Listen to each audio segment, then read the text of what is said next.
We're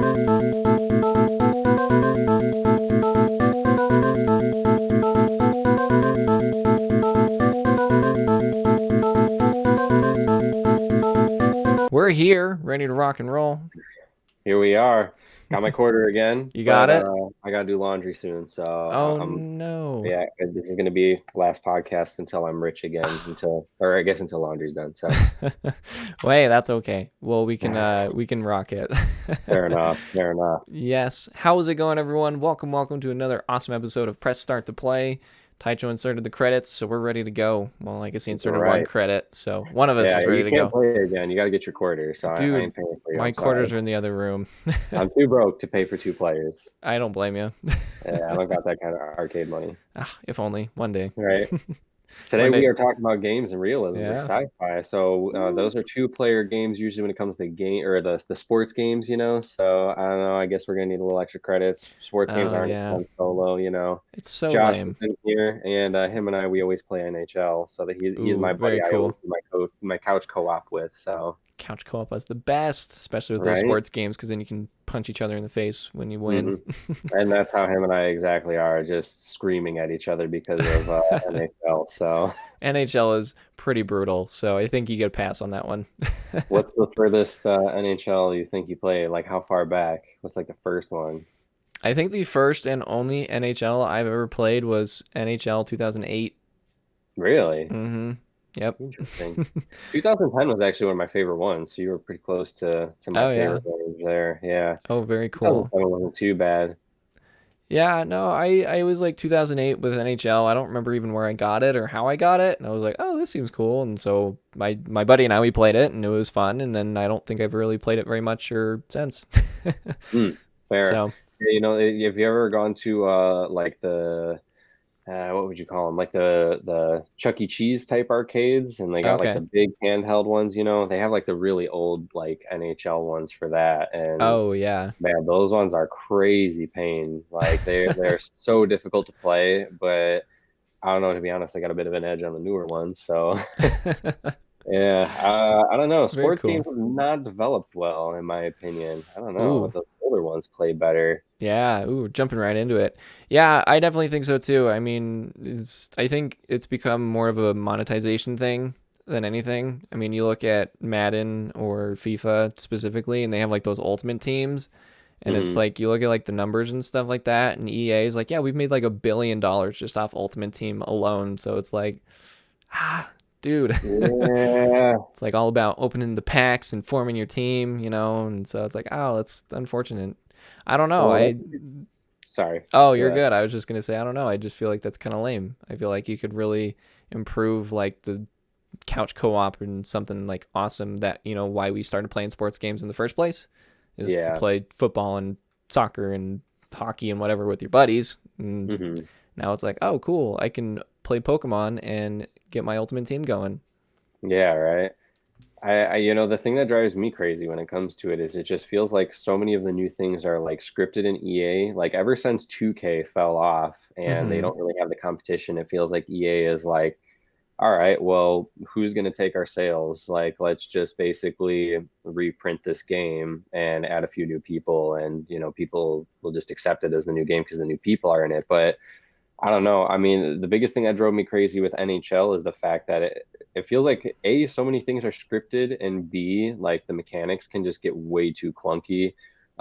So like Josh knows what I'm talking about, where like you passed it on point, but then instead it just goes straight to an opposing player, or like the fact that it's hard to preemptively do things unless you don't want to do it, and then it does it. So like I'll be trying to pass and then it just shoots all of a sudden. And it's like, oh, okay. Or I'm trying to stick handle and like moving left and right. It just like shoots it out of nowhere. And I'm like, that didn't make much sense. Losing the puck super easy. Like, It's pucking ridiculous. yeah, right. Absolutely fucking ridiculous. So So pucking what stupid. the puck, dude? And yeah, it's stuff like that, like those jokes where it's so bad that you just don't know if you want to keep playing because it just feels scripted to the point where it's like the first thing, like it'll show you who's going to score, and Mm-hmm. then you'll score. You feel like you're confident, like it's all going to be good, and then like face off right away. Boom, they just turn around and score on you instantly. And it's like, okay, well, guess there's not much I can do this game. So I'm just gonna get shredded and wait to hit restart and hope my next match is mine. Quit while you're ahead.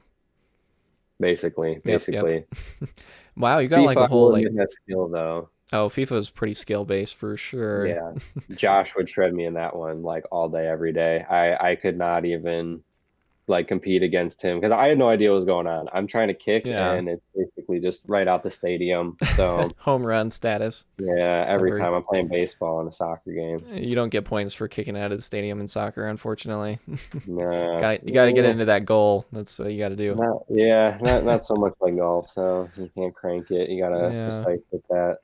A little unfortunately. level, Yeah, but yeah. I miss. I get it. I get it. Yeah, no, it's interesting that some of them feel a little bit more skill based than others. I feel like NHL is another one of those kind of skill based one where you got to be able to like kind of you can move around the ice pretty efficiently and get some passes and just kind of the general flow of NHL and FIFA. I feel like are the same way where you got to get like a really solid kind of flow and it's a little bit more skill based for sure. And then you play something like Madden or NBA and it's like, oh wow, I don't know what I'm doing and I still won. Yeah, I feel like some of them are a little bit more locked on than others. Madden, I feel like they focus more on with NHL. NHL, you definitely need a skill because of the stick handling, wall skating. Mm-hmm. But with the Madden ones, I feel like they definitely put more time into like updating physics stuff, you know? Like I feel like the Yeah. game can play a little better other than the typical EA like nonsense. But Yeah. yeah, the NHL ones, they feel like they have fallen off with development big time. Like it does require skill, but some of it is still luck on like, is the computer going to let you actually pull off what you're trying to do or not? And is it Mm-hmm. deciding who's winning or is it an actual match? Yeah. No, it's interesting. It just is like, okay, how much of this is, like in my control and how much is it is not in my control at all? And it's like Yeah. kind of gives you like a false sense of control. It's like, oh man, I should have done that. And it's like there really wasn't anything you could do about it. It's just the game is hmm just making it that way just because it's a game. I don't Even know. shooting like gets locked up sometimes. Like you're sitting there trying to shoot, you know you have the opportunity and it just like doesn't allow it. And then it allows it and it's just an instant block or they take it from you and Yeah. it was just driving me crazy. I feel like 2K disappeared. We passed 2010 and sports games fell off except for Madden and FIFA when it comes to actually like putting time into developing the Yeah. game, you know? Mm-hmm. Yeah, I definitely feel like FIFA 12 was kind of where my last sports game was. Probably, I'd say the most recent sports game I own is FIFA 12. So it's Okay. been 8 years since I played like a new FIFA game. And Interesting. I felt like that one was like really solid. And I feel like after that, just like looking at them, they all look the exact same. It's like, what's different here? Okay. And then they're like, check out the Ultimate Team. We got Messi for a gold pack, and you got to pay Yeah. $400, and you might get it. It's like, ooh, Right. that sounds like terrible odds. I don't really feel like I want to get into that. I noticed that with NBA too, with that like bobblehead like game version one. I had Oh downloaded yeah, that. And it's like all about the packs. It's all like, oh, buy these packs to get people, or you can play an insane amount of games and like slowly get a chance to unlock these like epic characters. And it's like, all right, well, I don't know. guess I I have guess to. some people do spend a lot of time in games, so I guess it doesn't make sense. It's just those kind of games suck more for casual players, you know? Mm, Like I don't want to have to play a game for 10,000 hours to stay relevant, you know? Like for yeah. example, this actually leads into the other part of the topic is the reality versus sci-fi. So like one of my biggest games I fell off on because of that was actually The Division when Okay. it was out on the PS4 because it was like at that time I was working 2 days a week. I was working a job where I was doing like 12-hour shifts on the weekends and it Mm-hmm. allowed me like the rest of the week to just game. So Division came out, I was gaming like crazy. And when that was happening, I was relevant. But Mm-hmm. because it was a shooter based on, leveling and everything, when I stopped having time to play 24/7, I couldn't keep up. I couldn't keep Yeah. up, and that was a game where you couldn't really pay to level up either. So it was just like you were just screwed. But You're now you out of got it. these other games, you like can pay for certain things to happen, and it's just I don't know. It's not as worth it, especially with sports games. Like if I'm getting a sports games, I want to play these people. Why are you gonna jip me out of them so you can make way more money on it? You know? Yeah. And I feel like I really liked how you said the casual gamers because I definitely feel like it is for the casual gamers at this point because I feel like the legit gamers who are like super into it, they understand what's happening. They're like, oh, they're trying to just suck money out of me and just get me to keep buying these packs and just kind of just really getting every single penny they can out of you. I mean, you already paid $60 for the game, and now you have to consistently buy packs to build your team and whatnot. And then like all the other game modes feel either like are completely gone or they're just super minor. Yet again, I haven't Mhm. played any of these games, but just from what I've seen, this is what I'm seeing, and it just feels kind of unfair because, like I said, these hardcore gamers know exactly what's happening. We've seen this happen in shooter games like The Division and stuff like that, where it's like, oh, get this loot box and you could get this super awesome beanie. I don't know, something stupid like Yeah. that. And these casual Yeah. gamers don't understand that. They're just like, oh, new FIFA game, and then they just buy it just because they bought every FIFA game. They just don't understand what's happening, and they're Yeah. just like, oh, cool, now I have a video game. And they're like, oh, yeah, I have an Xbox. And it's like, yeah, what do you got? Madden 18, 19, 20, and 21. It's like, oh, wow, you're a hard gamer. Yeah, dude, that's the one thing I don't get when people get consoles just to play sports games because I feel like it's just so much money for getting the same game over and over again. I don't know. I mean, like, I get it, but at the same time, I love hockey, and I'm so mad with how they updated it that like I haven't picked one up actually. So let's see. Last Madden I purchased was maybe 12 or 14. Wow. The newest one that I've played, I think, is like 16 or 17. Because like I between all those generations, like I haven't seen change since 2010.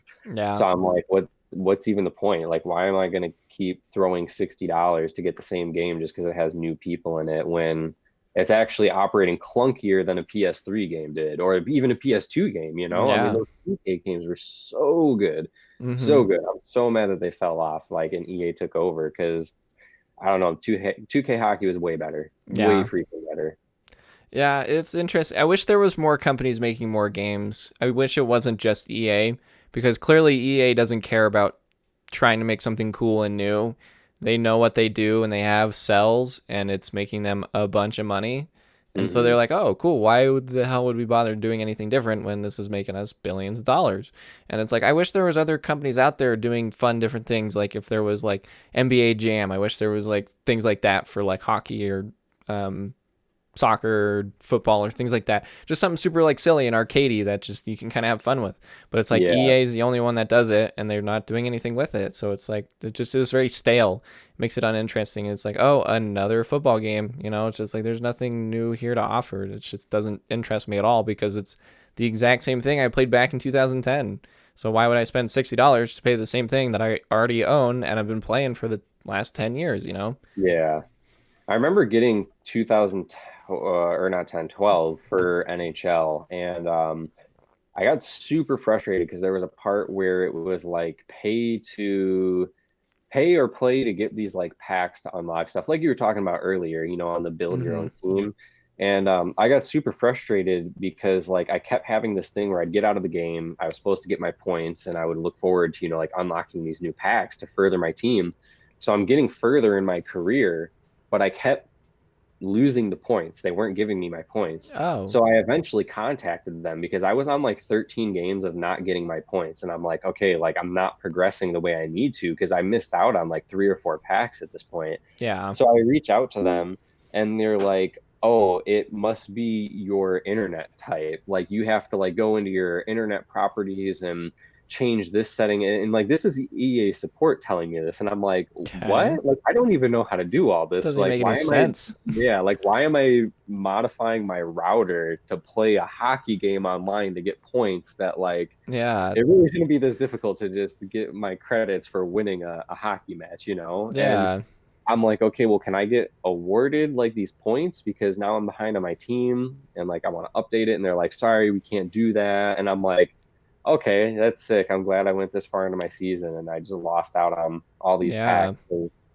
I have to modify my modem, which where in the game does it say, hey, you might not get your credits because you didn't, modify your modem's capabilities and Yeah. not sending the right signal? Like what? I've never heard a game needing that much attention for it to Seriously just though. work. Like, Yeah, it's like, oh, by the way, before you play, you need to go to your local library and rent right? this high-tech coding book, and you have to go into the game's coding and change it so that it allows you to do that. And once you do that, you have to summon Satan and wish for 3 wishes. Don't forget about your bachelor's degree. And don't So forget about that. Yeah, it's, yeah, it's honestly, like I don't. Sorry, go ahead. I was just gonna say it's like all that, and then it's like, and then you have to pay us an extra $100, and then we'll give you those credits. And you're like, Did you turn it off and on again too? So, oh yeah, and then turn it on and off. right. Oh my God. Honestly, I barely even know how to change my password on my router, let alone go into all these settings so I can get some points in an EA game. So, Yeah, for a it's a second little I bit was even like, frustrating. where is my router? Right? Yeah, where do I even keep the thing? So I don't know, it's a little too much to just Yeah, get these packs. Like, why do I need these packs? I should just be able to do it internally anyways. It was just really stupid. So that was like kind yeah, of something that soured me. And then when I played 15 and 16 and 17, all other people's places, and it was just the same scripted like nonsense. I just kind of yeah. gave up on it, and that's when I turned back to my other favorite type of sports games, if you consider it sports. I don't know, which is racing. I know you said you don't do racing much, but I like my I do a little realistic bit, racing a little bit. a little bit. So okay, fair enough, fair enough. Yeah, I yeah. thought you didn't play them at all. So Oh like, no, I have like a few Need for Speeds, and I played Gran Turismo like twice, and so oh okay, a I have whole a two times, splash. What's that? a whole two times, or A just whole one two time, times. Probably or just like maybe once or three. twice. Definitely not three. Okay, so you're not an expert then, just No, intermediate because you I played just know twice. the right trigger is how to go, and that's it. Okay, okay, for sure. The Yep. right trigger? Is it the pirate trigger? Are Arr. Oh my God. This is are you terrible. sure? Ban our channel. Ban it. Oh, we're gonna get reported for piracy. Right? Oh, that was a good one. I like that. That was good. Sure, try. Oh man. Those racing though, man. I love those sim racing games. I don't know if you ever had the racing wheel. Those things were fun. Oh, I remember my buddy had one because it has like the pedals and everything on it too. Hmm. And I was like, dude, this is like super high tech. And he's like, yeah, it's for a racing game. I'm like, what kind of racing games you playing? Because like I'd always play like Mario Kart and stuff, and so it's like, yeah, Mario Kart, but it's completely different. Mario Kart's on its Right. whole own level, but then like you have like this whole thing with like the pedals and everything. It's like that's actually pretty cool, but like holy Hmm. crap, that's like getting super into You it. gotta set space up. Like you Mm-hmm. gotta have a kit going. Yeah. Yeah. I remember having it for Ridge Racer. Actually, I don't even know if I showed it last time. I got my game thing again. I have did you ever play Ridge Racer? For the third time in a row, Taicho breaks out his game collection. Right. Dude, it's I haven't just played so Ridge many good Racer. games. Oh man. Okay, wait, hold on. I got a few to show. All right. So we Okay, got okay, we got Test Drive 4. okay, That was a real good one to play. okay. I used the racing wheel on that. Very We cool. got where's the other one? I just saw it. Here we go. Here we go. We got Destruction Derby 2. Oh, hell yeah. Absolutely love that game. I love the pit mode where you can Okay. it's all about just like destroying each other. Here it is. Ridge Racer. Oh, very cool. I like Oh that my disc God. color. That's a fun disc. Right? Dude, I love Ridge Racer. Such a fun game. It's so simple, but it's one of the first arcade racer style games. And Yeah. it's really clunky. The, Okay. the original, at least, that one is. But man, that was the first game I ever got to use the driving wheel on. And I was like really little when we had that. I was like, Oh no. and 3 or 4 or something. So my dad just like hooked it up. I'm just sitting on the floor, just steering wheel basically big as my freaking head. Your eyes are just So poking over the top. yeah, basically. And I'm just like crashing into walls, but it was the most mesmerizing experience ever. I remember Oh, I'm like I sure. couldn't even make it a quarter way because the first map you can pick, there's like a I don't know if it's supposed to go like underwater or under the city, but there's this tunnel you can go through Okay. and it's like lit up like yellow, like it's like one of those movie scenes. Basically, you go through that underground tunnel, and Okay. it's like at the like very beginning almost. And I would crash so much trying to use the wheel as a kid, like I wouldn't even hardly make it past that. So it was a good old epic time. Oh no. Well, for those of you at home with your press start to play bingo, Justin has broken out his game collection, so you can mark that one off. So Hmm. if you're getting there, let us know on your bingo charts. We should do that. We should set up an official bingo That would chart actually be for pretty people, fun. Just kind of right? like consistent things that happen. Yeah, for first person to get the bingo, they get a special prize. And I say once we get subs, we can do like a gifted sub. You get a bingo, you get a sub. Yeah, that'd be cool. That That'd would be actually be cool. pretty cool. We need a shirt, and then we can send them a shirt. There we go. Everybody needs shirts because if there's no shirt, no shoes, no service. So You got it. there Now you we go. press start to play shoes would be really interesting. I'm thinking Would like it? those like Yeah. slip-on vans, and like one foot has your little guy on it, and the other foot has my little guy on it. It has to be made completely out of the like the coloring. What do you call it? The design. It has to be the like a game, like the Oh, oh my God, arcade game. Like I'm it's got to trying be to an think. arcade game case, like the print. There you Okay, go. yeah, yeah, yeah. I see Yeah, what you're yeah, saying. I'm like like, on the what are side. you talking about? Man, my brain just was like, like Inception when like the map is like turning into a 90-degree angle and that Yeah, goes and then it's so that my brain was kind of doing that to connect the dots and it didn't I had work. wait for the rooftops to touch before the plot went through. I don't think I've ever seen Inception. Inception. Really? I don't think so. No. Bro, And that's if I like tied as have, one of my favorite movies. yeah, if I have seen it, it's been way too long, and I don't remember anything from it because I don't remember anything. Wow. Yeah. I've got three movies tied for first place for me. Yeah. Inception, Okay. Interstellar, and A Silent Voice. Wow, you got the Christopher Nolan collection going. Those are my three favorite movies. That's awesome. I think. Like, sorry, go Oh, for it. you're good. I was gonna say. I think for me, I got Pulp Fiction, probably Okay. Empire Strikes Back, and Interesting. third favorite movie of all time. I don't know. There's like tricky ones because it's like technically like good movies. I'd probably say like The Godfather would definitely be up there. Hmm. But then like would I like willingly sit down and watch The Godfather like every day? Probably not.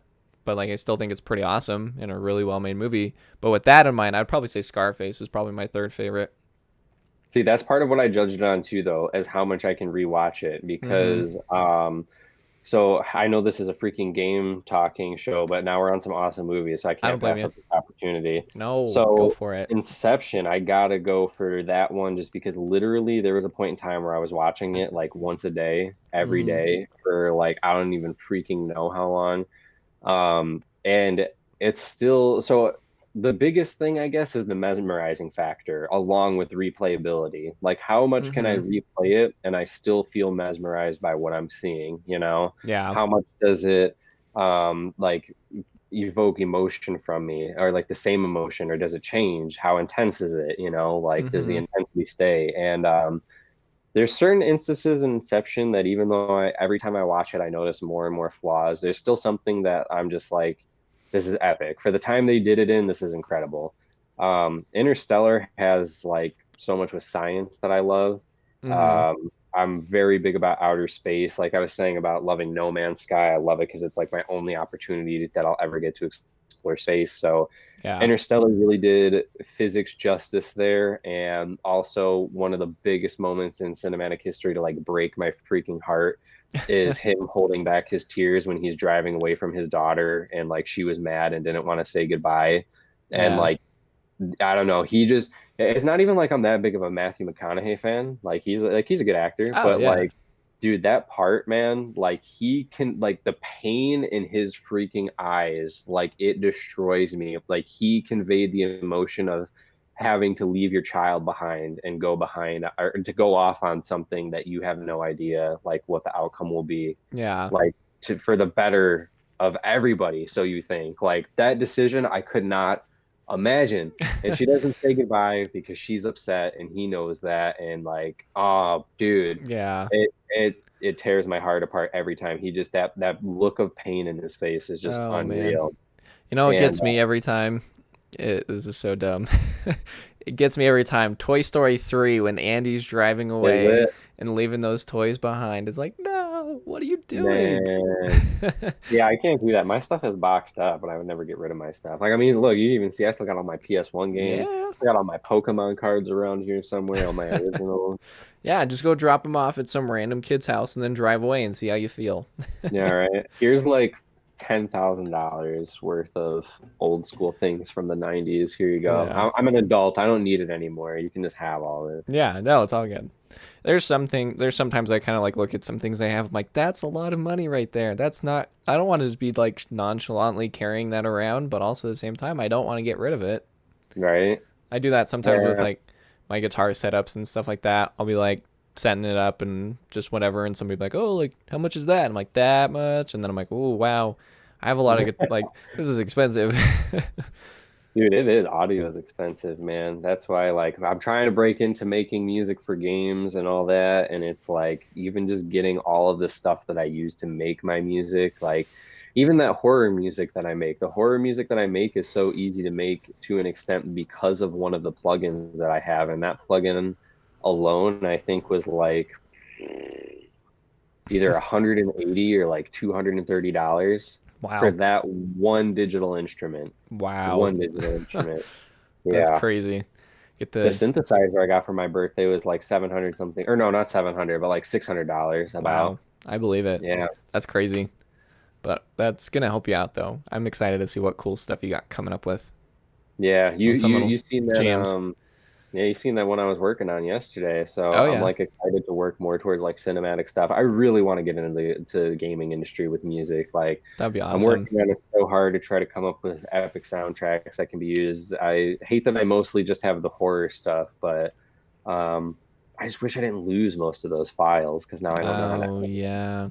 But I don't know. It's new future, bright future, have endless possibilities. I Yeah. got my new synthesizer. I got to get that synth back, and it'll be back to making game music. That's one thing we should do, man. You should play horror games, and I make horror music while I watch you play the games. Doo-doo-doo. That'd be cool. Because that'll help. You need scenery, and that's Mm-hmm. actually something I was talking about on because I was telling you about how that guy went ham on one of my videos, commenting that crazy stuff on the Yeah. Resident Evil trailer. And that's like one of those big things is actually, holy crap, I just forgot what I was saying because of that. I flashed that whole conversation and I forgot what I was going to talk about with it.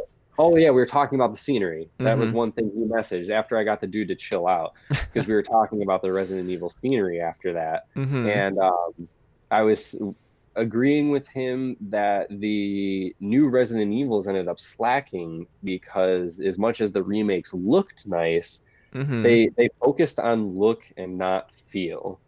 And there Mm. was no real feel other than, oh, like, yeah, there's like these zombies. It looks scary, but like, what about it other than the fact that it's just really dark? Like it was lacking story, it was lacking proper structure, it was over in the blink of an eye. Yeah. Um, it just, I don't know. There was no feel, and I feel Hmm. like it's like that also when you're making the music. Like I've made some cool horror tracks, but I wasn't watching games, and like the odd times I've had my games on, Mm-hmm. and like I try to just type some stuff out. I'm like, yeah, this is this Yeah. is mood AF. I'm vibing. There we go. And say I'll play REHD and you can make music along with it. Exactly, dude. The older the better, Oh honestly. yeah. I love REHD. It just is it does so good at building such amazing tension. And I think the Mhm. music in that game does a really good job too. Just like certain moments. There's really not like a whole lot of like soundtrack to it, but then the moments when you get sound, it's like the perfect sounds and like it just really takes that tension to the next level, especially when you hear something that you can't see. And so it's like, what is that? And why can't I see it? And it's freaking me Yeah. out. I love it. I think those Resident Evil, like the original Resident Evil games, just built that tension so perfectly, and I love hmm it. It's so good. I would say that, even talking with that Resident Evil 2 remake is the literal perfect example of sometimes things just should not be changed because if you pre-ordered it or if you bought the bonus download thing, I think you could buy it in a bonus, but Okay. they offered availability to the original Resident Evil 2 game soundtrack in the Oh remake. yes, that's And right. the news, like you literally can compare it side by side. And like, I'm sorry to say it because I would love to get a job at Capcom someday, and I'm sure they won't like me saying this. And I hate to badmouth other audio engineers, but compared to the original game, the new soundtrack sucked. Like it was nothing compared to the original soundtrack. I literally had the original soundtrack on, and it got to the point I just disliked it so much that I would listen to it for like 30 seconds and I would just be like, I'm not vibing this. Like, this isn't as creepy. Like, Yeah. don't get me wrong. Like, it's okay. But the fact that it was Resident Evil 2 and they had a soundtrack that already was banging and worked perfectly for it and literally Mm-hmm. needed zero editing to still work perfectly, like, it was Yeah. pointless. They wasted money on that soundtrack. Save that for a different game because, like, Yeah. that was that I can't even imagine how much they paid that guy for that soundtrack, and it was nothing compared to that original. Yeah. And it's hard doing remake stuff because it's like you want to kind of capture the remake. And it depends kind of, I guess it also kind of depends on what you're kind of going for. Because if you're trying to like reinvent the soundtrack and do something new and different, that's something completely different. But if you're trying to like remake older tracks, like I think Crash Bandicoot's a great example because they remade a lot of those tracks from the original Crash Bandicoot game for the Crash Bandicoot remake. I thought they nailed it. They did it so well. They Mm, added a bunch of like little things and just like some really solid, just different effects and different sounds and stuff that they couldn't do back in the 90s. And so like the Crash Bandicoot soundtrack is awesome. I thought they did a phenomenal job and they did a really good job of updating it. And it still hmm holds like an awesome tone. It just is like super just like jumpy and fun and just Yeah. fits perfectly. And I think that's exactly what music should do in a video game is set an awesome tone and really elevate the experience to the next level. I think Doom is another perfect example of that Okay. because you play the original Doom, and it's got that kind of sounds like our little tune, just do do do do do Yeah. do do do do do. It's like it sets it so perfectly because it just is like it's fast and it's kind of like a little bit darker too because it's got hmm like the deeper bass tones and it's just Yeah. like it sets it perfectly. Like you start the game up and it just do do do do do do do do do, and you're just like yeah, let's do this, you know. Or you play Yeah. like Legend of Zelda and that soundtrack is like so heroic. You like start it up do do do do do do, and you're like, yeah, let's go on an Yeah. adventure. You know, it just Heroic. It's very heroic. It yeah. puts you in that vibe. Like Mm-hmm. it's all about the feel. Exactly. Yeah. And so that's what you got to do. And I definitely feel like there's a lot of games that don't get that. They're just like, oh, I guess we got to have some sound in here because it just is kind of weird without it. It's like, no, you got to make a soundtrack that. Sorry, I'm getting into this. No, get it, get it. I feel like your soundtrack has to set the tone and elevate the experience, or it's going to be so forgettable, or it's going to be a major glare on your thing. And I definitely feel like Resident Evil 2 did not succeed at that. I definitely think they tried, and it didn't work, and it was very unfortunate because it could have really taken that experience to the next level if they had either remade a bunch of those old tracks from the original game and just really took them to the next level and elevated the experience. But I don't feel like they did that in an efficient way, and it was very unfortunate. One thing that actually ties into one of the, topic titles or title topic for You got realism. it.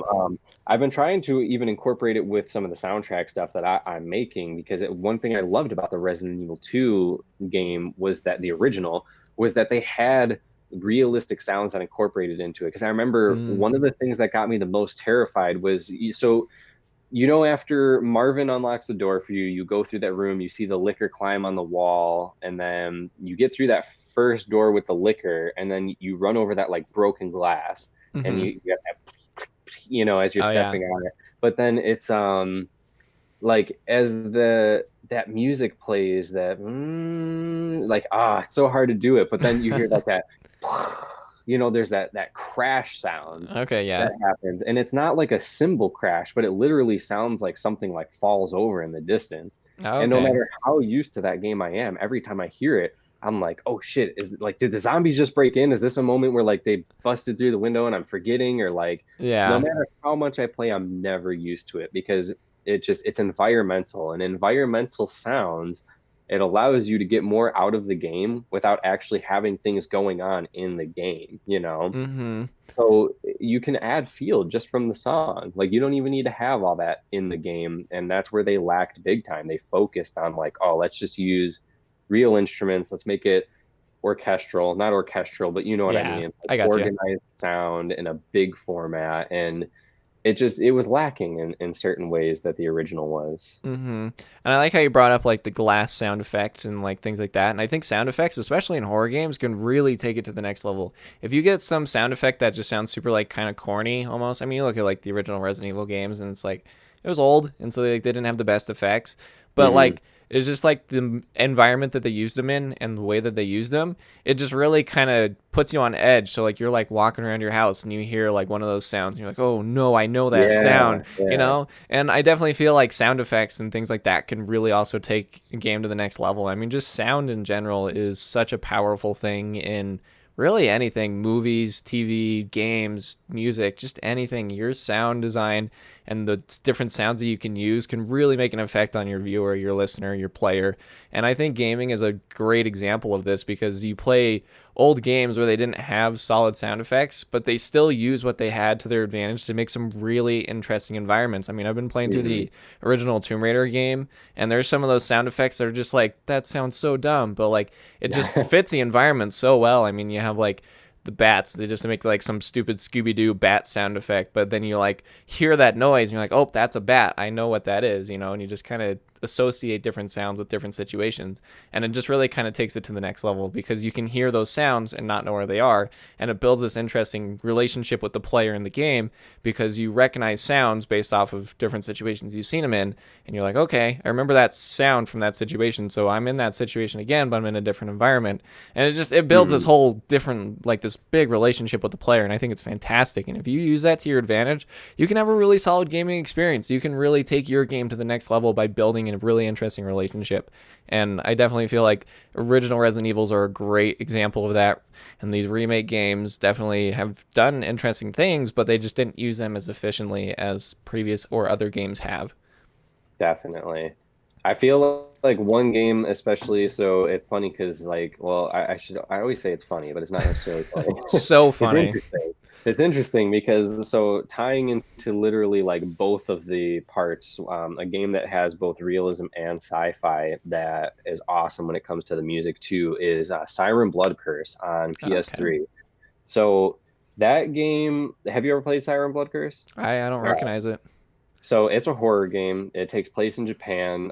These people are there to film like some sort of TV show thing, and they basically like come across this cult Okay. that is like sacrificing somebody, and like the sky turns like blood red. It's like raining blood, literally, basically. Wow. And there's almost like a siren, Silent Hill type siren in there that like Okay. goes off in the background.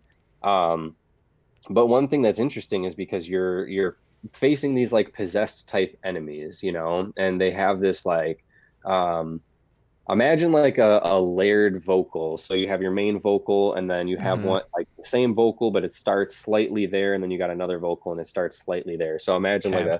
a type laugh, but you're hearing it like tripleted like that. Okay. So it's very like digital, like delayed a little. Okay.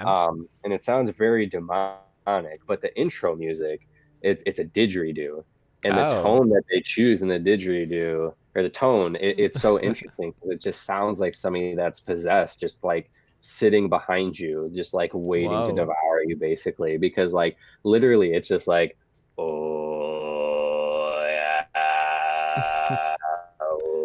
yeah, it's literally like that, and then like this Uh-huh. violin comes in, but it sounds like a siren, and it's like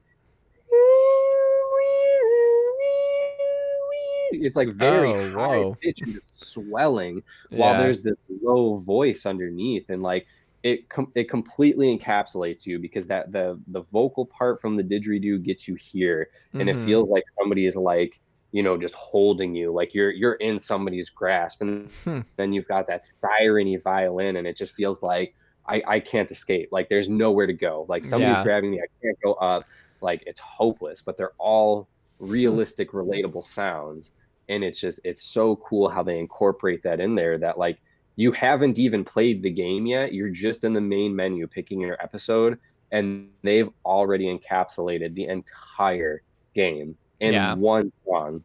It That's literally really within cool. like the first 10 notes, like they're not even 10 notes in, and you get the whole vibe of the game right there, and Wow. it's incredible. It's Huh. breathtaking. The song haunts me to this day. Even my cousin, we're terrified of the Shibitos. Keep the Shibitos away from us, please.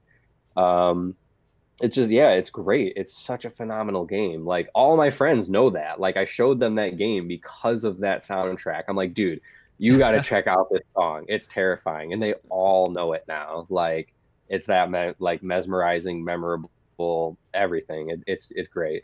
Yeah, that's awesome. I'll definitely have to look up that because that just sounds really interesting, and so definitely worth checking out for sure. Do you have a Um, PS3? I do not have a PS3.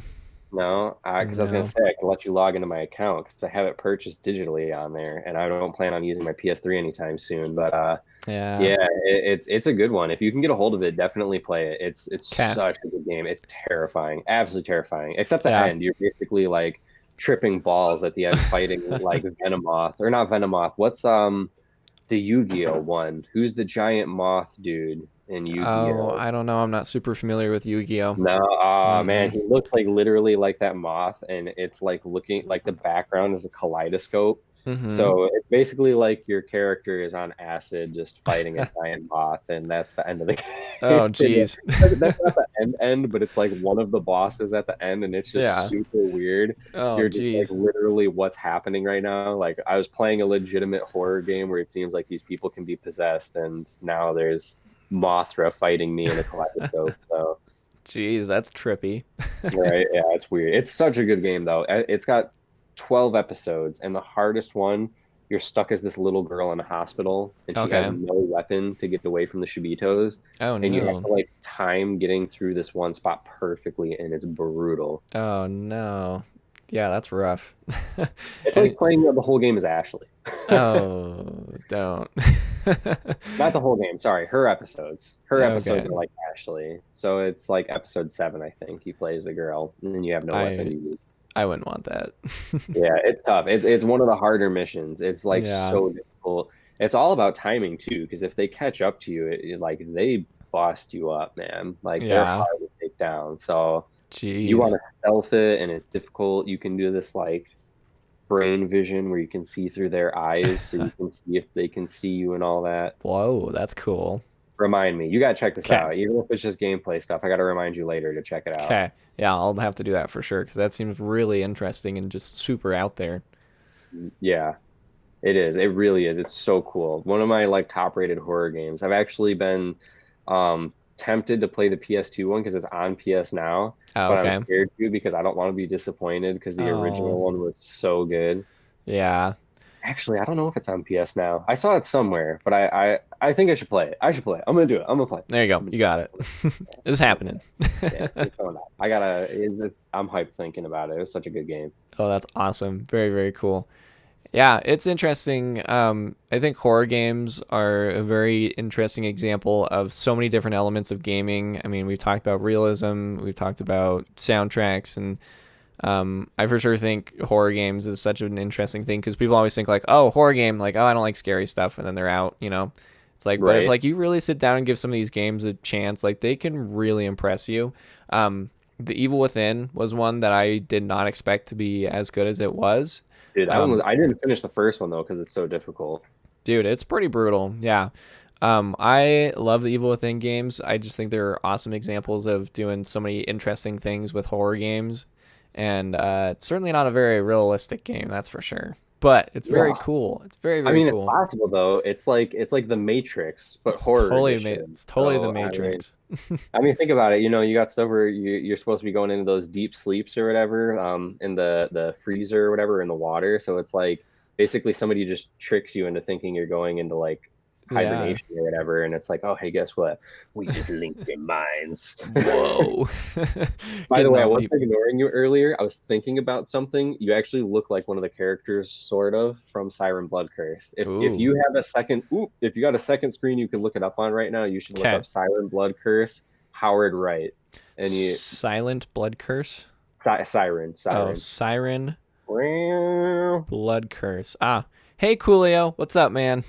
what's up, Coolio? How you doing, man? He is not wrong. This is where the fun begins. Right? You said Howard?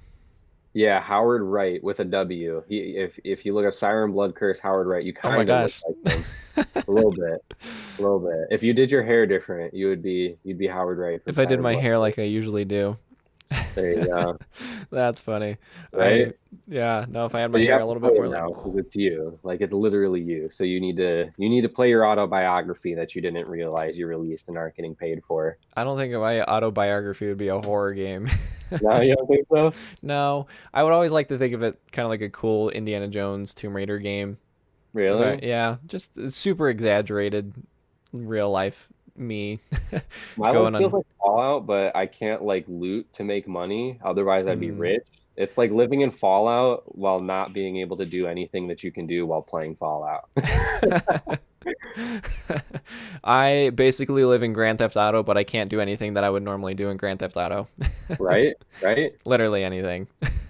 Julio says he's doing good, just Yeah, relaxing for cool. How about you guys? We are doing awesome. We are Rocking. glad to be on an earlier stream for sure. Got more energy. Yeah. Talked sports games so far. If you have any thoughts on sports games, pop it back out there. We talked a bit about it already, but we'd happy to like hear anything you think and go back on it. Yeah. Yeah, we talked some favorite movies, favorite sports games, We've been all real over the place today. yeah, it's been interesting. Yeah. Yeah, because we were like sports games, movies, and then soundtracks, and then horror games, and Yeah. it can go anywhere. It can literally go anywhere.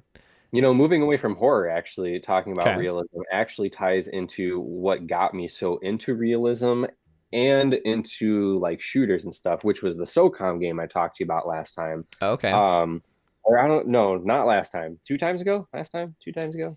One of those times. I think it Sometime. was 2 times because we were I talking think about so. Slant Yeah. Six, and I think that was the second stream we did. Yeah.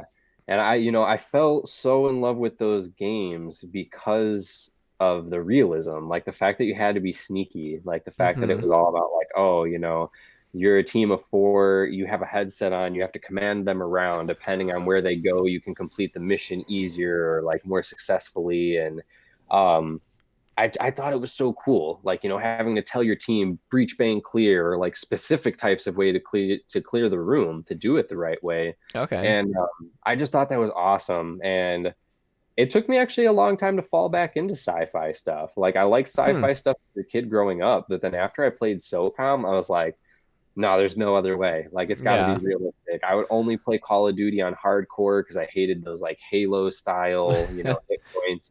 Take Um, cover and you'll be just fine. right? Or even the fact that you have to put like 20 plus rounds into somebody, it just drives me crazy. Like I hate Yeah. getting the jump on somebody, unloading a bunch into them, and then they can just turn around and shoot me in the head after they figure out where I'm at. I'm done. That's super Borderlands. Right?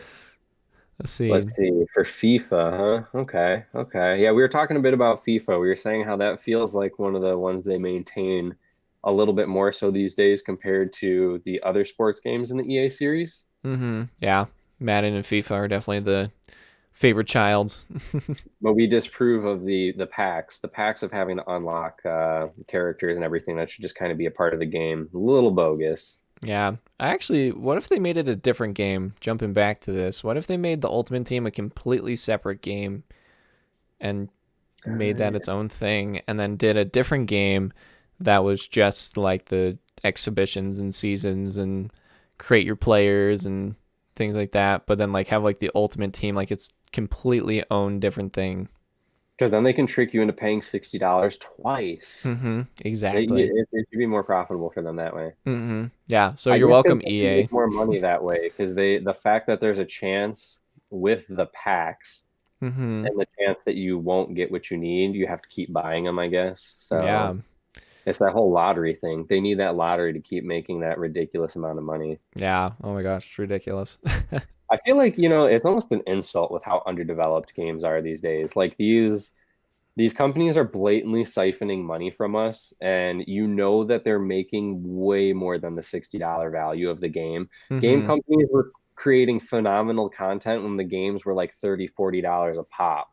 Yeah. So why is it that I'm paying $60 a pop for 40% of the game and it's still terrible? Hey, Coolio, thanks for the host, man. Appreciate it. Thank you, thank you. Yeah. And so I don't know if you can see, but we got our cool little Meowth jumping up and down. He's like, yeah. Dude, oh yeah, I see that. Dude, I love that we got the Pokemon stuff going on, especially because Yeah. I typically am wearing my Pokemon shirts too. This one's Yeah. my evolution for my Squirtle. I like it. That's awesome. I know I Squirtle had the the Ghastly Blastoise. Gengar one. I think it was our first stream I had that one. Or no, my first stream I was trying to look a little more professional. I Oh, had my yeah. button up. I had the Haunter on the second Yes. one. That's right. That's right. I don't I look got big professional. cards. I don't look professional at all or ever. I figure you're supposed to like look professional, but I'm like, people don't want people looking professional. They want you to vibe it. And I mean, like literally most of the clothes I have are nerdy clothes, so it makes it a little bit easier. Mm-hmm. It's just hard because a lot of them aren't in black, and I typically wear all black because I'm Yeah. mysterious I'm a and dark mischievous. and brooding. Look at me. Look how evil I am. Yeah. It's really the eyebrows, I think, really just takes it to the next level. It Just is. It's really, my menacing eyebrows. yeah. They're just filled with darkness and hatred. That's why they're so thick. It is, yeah. I gotta get these bad boys lined up. It's the whole, not many places being open and work being slacking. Spending $10 to go get my eyebrows done is unreasonable. So instead, I stay inside, be a caveman, and play video games. And now I'm here, so I guess it works out. So That seems pretty good. I don't yeah. blame you. Do the eyebrows make our viewers run away, or like, oh, we can't trust that guy? Not the dude with the eyebrows. Maybe they're like, "Hey, this gaming podcast seems interesting." We're like, "So eyebrows, right?" And they're like, He can't "Really?" even see the games he's playing with those bushes above his eyes. So how can he comment on a video game, He doesn't know anything because he can't see. right? Oh my God. Oh no. Well, this would be a solid podcast if you had actually played video games instead of pretending like you had. Right. You know what though? I can play into a popular meme, Oh and if yeah. I make that a thing known about me and I say that they're bushy, if I play video games and something goes wrong, I could just be like, it's okay, Bush did it. Ooh. Be edgy and trendy at the same There you time. go. That's what it's all Oh my about. God. You gotta get. That's like Shadow the Hedgehog in encapsulate. Everything is memes these days, so it's like, Oh just yeah. find a way to incorporate memes today. Speak or you know what, it's too soon still. I can't go into it, but there's a funny Ooh. joke from Arrested Development, and just the way that they drop it in there, it cracks me up, but the timing isn't appropriate at the moment, so I'll save Oh it for yeah. another one. I'll save it. I'll save it. That's fine. I So good, understand. yeah. I'm sorry, Coolio. I just can't. Let's just put it this way. It has to do with a day that just passed recently, and out Oh. of respect for that day, I can't say it so soon, especially because my dad's a firefighter. And though he laughs at the jokes because that's just kind of part of life. I feel for everything that happened, so I have to be respectful of it. I'll tell the Of joke course. another time, when like a month from now or A something. little bit But more appropriate timing. yeah, they blame something in Arrested Development on that, and just the way that they word it, it just absolutely cracks me up because it's so Oh nonchalant no. and just like unreal. Yeah. Oh, brutal. Oh my God, yeah. Oh man. Brutal, brutal. Speaking of games with really shocking moments having to do with reality versus sci-fi, a sci-fi game that has to go to realism again, the South Park game, man, I thought it was a little too edgy. Not that I'm a fan of Kanye, because I acknowledge the guy's a little out there, but now that like I played that one, the second one, dude, they put the thing in there about his mom. Because Okay. he had that breakdown on stage that one time. Which one? Um, well, yeah. Well, the one after his mom passed away. Uh, And so basically his mom passed away, and I guess he had like a breakdown on stage sometime or something. I don't know. I'm not a okay. Kanye fan. Not that I'm like not a, or even though I'm not a fan, I'm not gonna like, smack talk the dude. So I don't know what Totally. happened. So I'm not gonna like misinform. But basically, it was sometime after his mom passed away. It was a big deal. Like he made a big deal about it. Understandable. He was close with his mom. His mom passed away. Like I get it. Yeah, totally. And usually I'm not against the jokes that South Park makes because they usually come from some point of reason, trying to point or really prove a point or something. But in the second game, like they included his mom in one part of it where she's like trying Okay. to get to heaven to like meet somebody or something. And I was Too far. like, I get that Kanye's a little whack, but like, what does his mom have to do with it? Like, why'd you Yeah. disrespect his mom? That was like literally, funny enough, of all the things that have gone down in South Park, that's just one of the things where I was like, that's just a little too far. Like, there's no point to that. There's nothing to be taught from that. Mm-hmm. Even if you want to make fun of Kanye, his mom didn't really have anything to do with that. It's kind of disrespectful to her memory. I Like feel you. I just didn't feel like it was necessary. It had literally nothing to do with the game. Put Kanye in as a gay fish. Do his gay fish bit. I don't care. Like I'll laugh at that. I laughed at that all day. But like, what does the guy's mom have to do with it? Yeah. Like I don't know. It's like the I don't Italian thing, know. and it's like, your mom. It's like, don't talk about my mom like that. Yeah, exactly. Like I don't know. This probably was like too much for Yeah. the game. It didn't really prove any point. So yeah, one of those points Yeah. where realism and the sci-fi didn't blend so well. Yeah, no, I think putting shocking moments in games is an interesting thing because you can either do it right and it's like, what? Or you do it wrong and it's like, oh, that just didn't feel right. And not something like super like real like that one, but just like shocking moments in general. I'm trying to think of like a good specific example. Have you Um, played the what was that first one where you're the reporter and all you have is the camera? Pretty much It any took game ever. forever Just for the kidding. second one to come out. Pokemon Not Snap. not Conjuring. No, horror game, horror Oh, game. okay. Yeah, Pokemon Snap is pretty terrifying though. Yeah. I was like, is it Outlast? Yeah. Okay. Outlast 2. Dude, I did not even play past the first. Like, did you play Outlast 2? I haven't played any of the Outlast games. Okay, so the first one was really good, and that did have some shock value, like shock value stuff. And I was like, okay, Yeah. pretty cool. But the part I didn't like the second one because like Okay. it literally seemed like they were just like, I don't care how this blends into the story or anything. We're just going for like what the hell Mm. happened. So spoiler alert, and I'm gonna like censor this as much as I can, but for Outlast 2, I'm gonna talk about how wild this opening is. So cover your ears if you don't want to hear it, So but it's just the opening, right? kind of. I mean, yeah, Okay. it's like it's kind of the opening, but it's also like after the first part where you run around for a little bit. So Okay. you basically end up coming across your wife again. You Okay. find out that your wife was nasty R word for things that happens to female these days. Sorry, there's a car going off in the background at the moment. So basically she was assaulted in that format. And Okay. then you know what, you go ahead and talk for a second while this thing is going off. Okay. um, yeah, so I was trying to think like shock value things, and it's interesting because some games can use it really well. One thing that pops into my head just now, I think of the Tomb Raider reboot games, is like you play it and you're just like, ah, da, da, and then you die, and then she gets like stabbed in the face and is like choking on her blood and dying. You're like, oh my gosh, like really? And I feel like that's kind of like one of those ones that kind of worked well because you're like, now I don't want to die because I don't want to see Lara Croft die like that. And like Right. I have like a huge crush on Lara Croft, so I didn't want to like do that to her. It's like I felt wrong.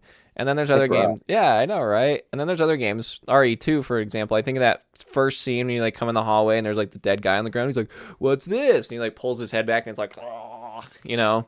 And it's just like Oh, super yeah. gory and it's like, wow, that's pretty intense. But it's like we didn't Yeah. necessarily need that. It was just like, look how cool the RE engine is with all this gore, and it's like it was a pretty cool shot, but like I didn't think we necessarily needed it. You know? It was interesting. I so the thing now that the freaking car alarm stopped back there, the reason I would say I didn't like the shock vacuum the or shock value in the Outlast 2 was because like there's literally this one point where like the two people are like arguing over you and your wife or something of who's going to take you away or some nonsense like that. Okay. And like some dude comes up and busts up the original guy that was going to take you or something, and then they're talking about like some god, and then he's like, do you know who my father is? My father effed your god. Like literally he says like the F word, like he effed Yeah. his god. It's like, what does that even have to do with anything? Like, Yeah. like what? Like, why would you Hmm. say that? Why did your wife also have to be assaulted and is apparently instantly pregnant with the carnation of Satan or some nonsense?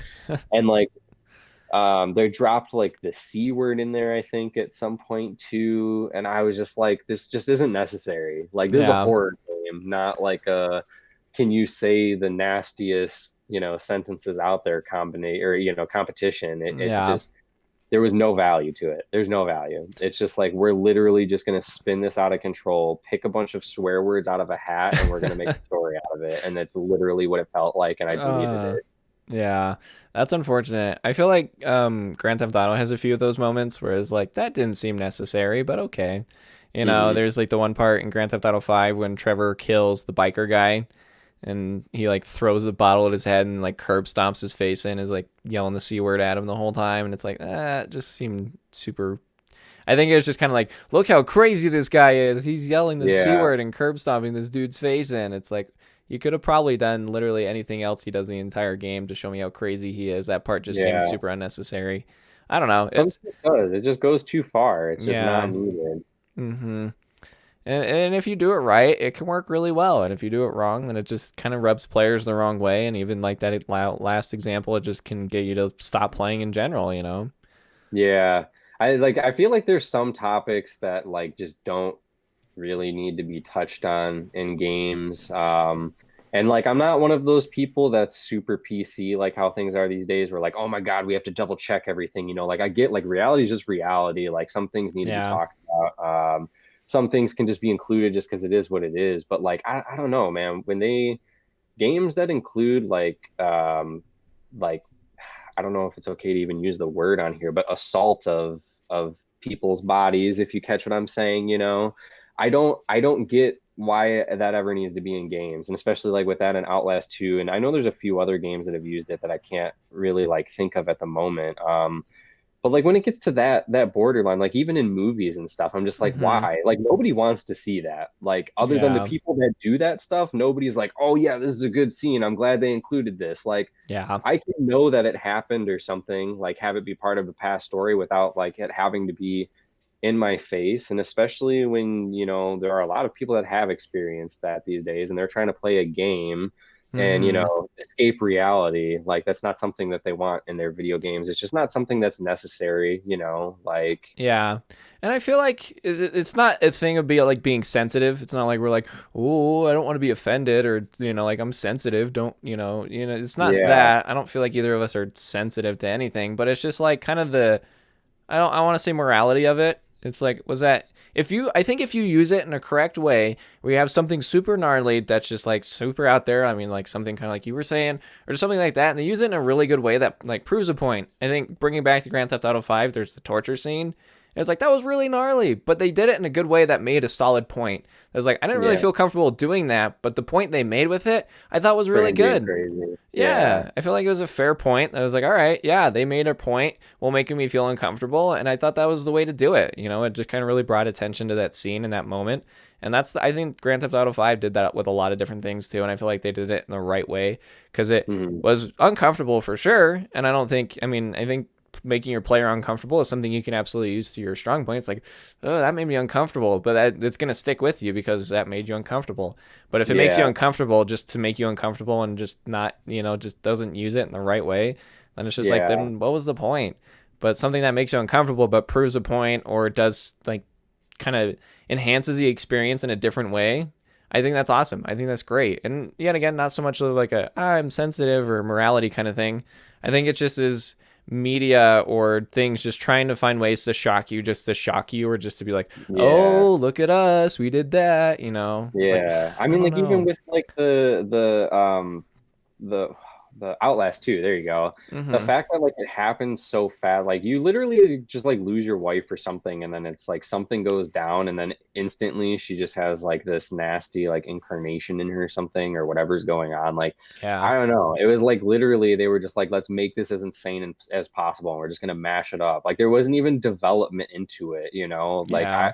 not that it even needed to be like it just didn't even need to be a thing, but just the way that they just threw it in there, like I don't know. I don't feel like it's one of those topics that needs to be used as a shock value. Like, oh, they went there. Like, oh, guess Mm-hmm. what? Not really a place you need to go because nobody really wants to see that. Like, it's just Yeah. there's nothing you can do for a story that something else that isn't that sensitive can't do. And like, I literally deleted the game because of that moment. Like, I was just like, this was so uncomfortable and unnecessary.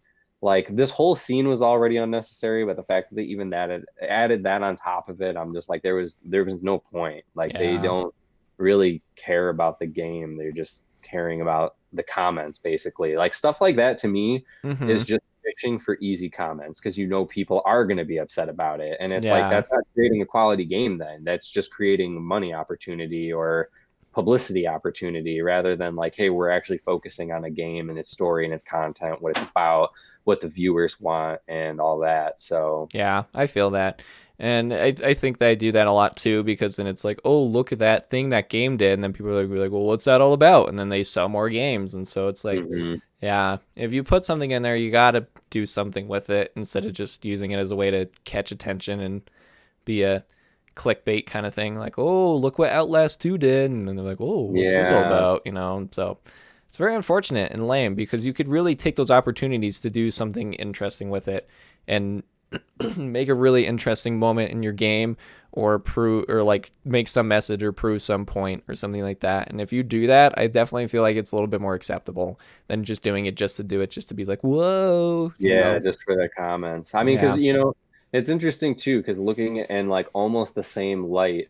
Because they even ended up going to that point at 1.2, and then they had to revert out of it and re-release the game. And you mentioned it earlier, is Grand Theft Auto. Grand Theft Auto is a series that did that. They pushed the limits super early on, Mm-hmm. and it wasn't even necessarily that they went over like I mean, I don't know. It's hard. They did go over a lot of limits. They did, but it was like relevant kind of. It was Mm-hmm. kind of bringing up topics that people weren't talking about. But there were things that happened and they introduced it and then they did end up going to some lengths where they added things in games. They saw how it upset people and it just wasn't necessary. Like Mm-hmm. people ended up looking at it as a game, get your aggression out and all that. And it's like, yeah, that's cool, but some of the ways they brought it, it's like, yeah, that's not really the way to advertise getting your aggression out. Yeah, Back no. up a little less, guys. You're hitting the wall now. Yeah, for sure. So I don't know, but like Grand Theft Auto, they pushed the boundaries in the beginning the right ways. It Mm-hmm. was great. It was great. And then now look at where they're at too. I mean, Yeah. it's insane. And now it's the people pushing the boundaries, which brings us to a weird thing. Because you ever see that video where, like the people are like attacking people with mods, like they're having it so they can attack them like that in the game, and now they're trying to, or they were trying to figure out if they should like legitimize if that's assault or not. Hmm. Interesting. I Yeah.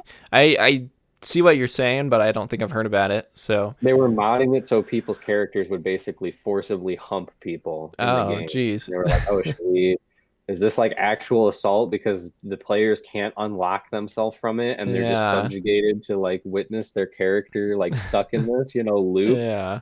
And it's like, man, they made this crazy game, and now like people are just taking advantage of it for the memes. Yeah. Where do the memes end? Where's the meme line? Where is it not funny? Yeah, right. Oh man, what a crazy time these days. Dude. Games have developed in so many ways that like it's weird that things that seem sci-fi are becoming real life, but not necessarily in the ways we need it to. Yeah. Well, it's interesting because, like I was telling you, I just actually picked up the RE3 remake, and there's that little intro sequence with like the news reports and stuff, and like it was literally exactly what was going on in the world like today, and it's like, oh my gosh, like what? Right? Yeah. Is This isn't the part of the game I wanted. yeah, seriously though, it's like I'm gonna go play a different game that's not excruciatingly relevant to everything that's happening in the world right Right. now. It just was like so bizarre and kind of was A interesting. bizarre incident. There you go. You went right into it. Whoa. Oh man, it really was a Resident Evil bizarre incident. I wish Jill Valentine being real. I would love that. Right? Oh my God, dude! I don't know if you got to hear the one Jill Sandwich podcast about what was it, Damnation, but I was talking about how Jill Valentine was like my first crush on there and everything. Ooh. Yeah. I didn't hear that, but that's Uh, awesome. yeah, if Resident Evil comes true and Jill's around, I'm sorry, I know you said Jill's your favorite, but you're already married, so It's I all got to. good. I actually told my wife yesterday, I was like, if we weren't married and video game characters were real, I would be in a polygamous relationship with Lara Croft from Tomb Raider, Riku from Final Fantasy X, and what was the other one? I might have said Jill Valentine, but I Yeah, cannot remember what the other one. I know for sure there was Riku from Final Fantasy X, and then Lara Croft. we're having a waifu episode now. All right, Yep. waifu episode. Ooh. One of my number one waifus, definitely. And you know what's funny? It's actually one of my favorite names because of her, Yeah. Naomi from Metal Gear Solid. Ooh. Yeah. Interesting. You know what's weird though? Okay, so I like the name Naomi, but that's actually not how it's pronounced Oh, at all. okay. Isn't Yeah, it's it supposed to be Naomi? Naomi. Yeah. Yeah, I was I like, don't like it as much that way. And something sounds cool about Naomi. I don't know why. yeah, Naomi. So, yeah, it bums me out that it's Naomi. Mm. Yeah, you get some cute Japanese names going. You're like, yeah, I'm okay with this. Right? I think it's how Snake says it because he's just like Naomi. Oh yeah, he's got that super What's gravelly. going on? Yeah, just the way it sounded when he said it. It's just Yeah. I was like, "Ooh, that's a pretty cool name. And then she was a Ooh. babe, so Yeah. yeah, Not wrong there. Yeah. right, No, it's interesting. You find like video game characters and stuff, and you're like, dang it, if only, if only. right. Only this was real life, man. Seriously. And then sometimes it goes a little too far, and you're like, whoa, whoa, whoa, wait. Now you're in Japan, being one of those people that can legally marry anime women, and Oh, you can't dude, divorce them. if only.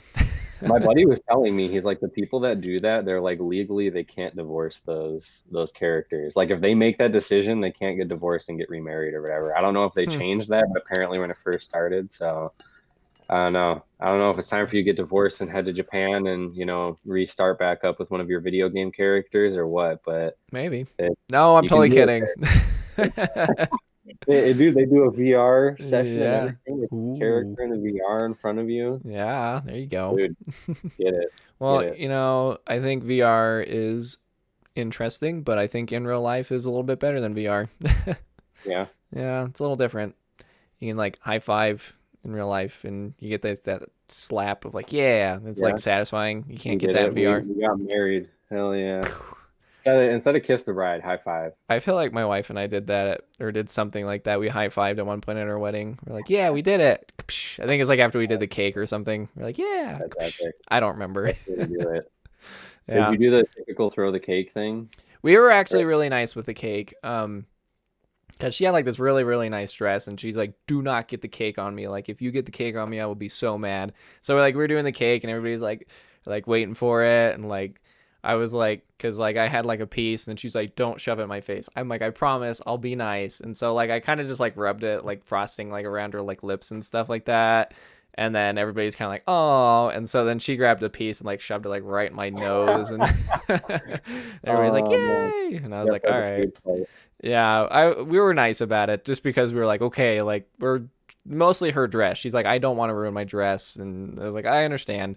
And so we had our wedding, and literally not long after that, my sister's friend got married, and her husband like threw the whole cake like right on her and just like ruined her like everything, and Oh it was man. terrible. And she like ran out like just super upset, and I was like, yeah, I wouldn't want that. Bruh. So if you guys can like agree on it, it was like, okay, let's have a little fun with the cake. Then it's like, okay, that's fine. Mosh pit, dude. Yeah, totally. Just like go Cake full mosh cake. pit. Oh But yeah. yeah, no, Oh my God. That's oh my dude. I was literally just gonna talk about dude. Oh my God.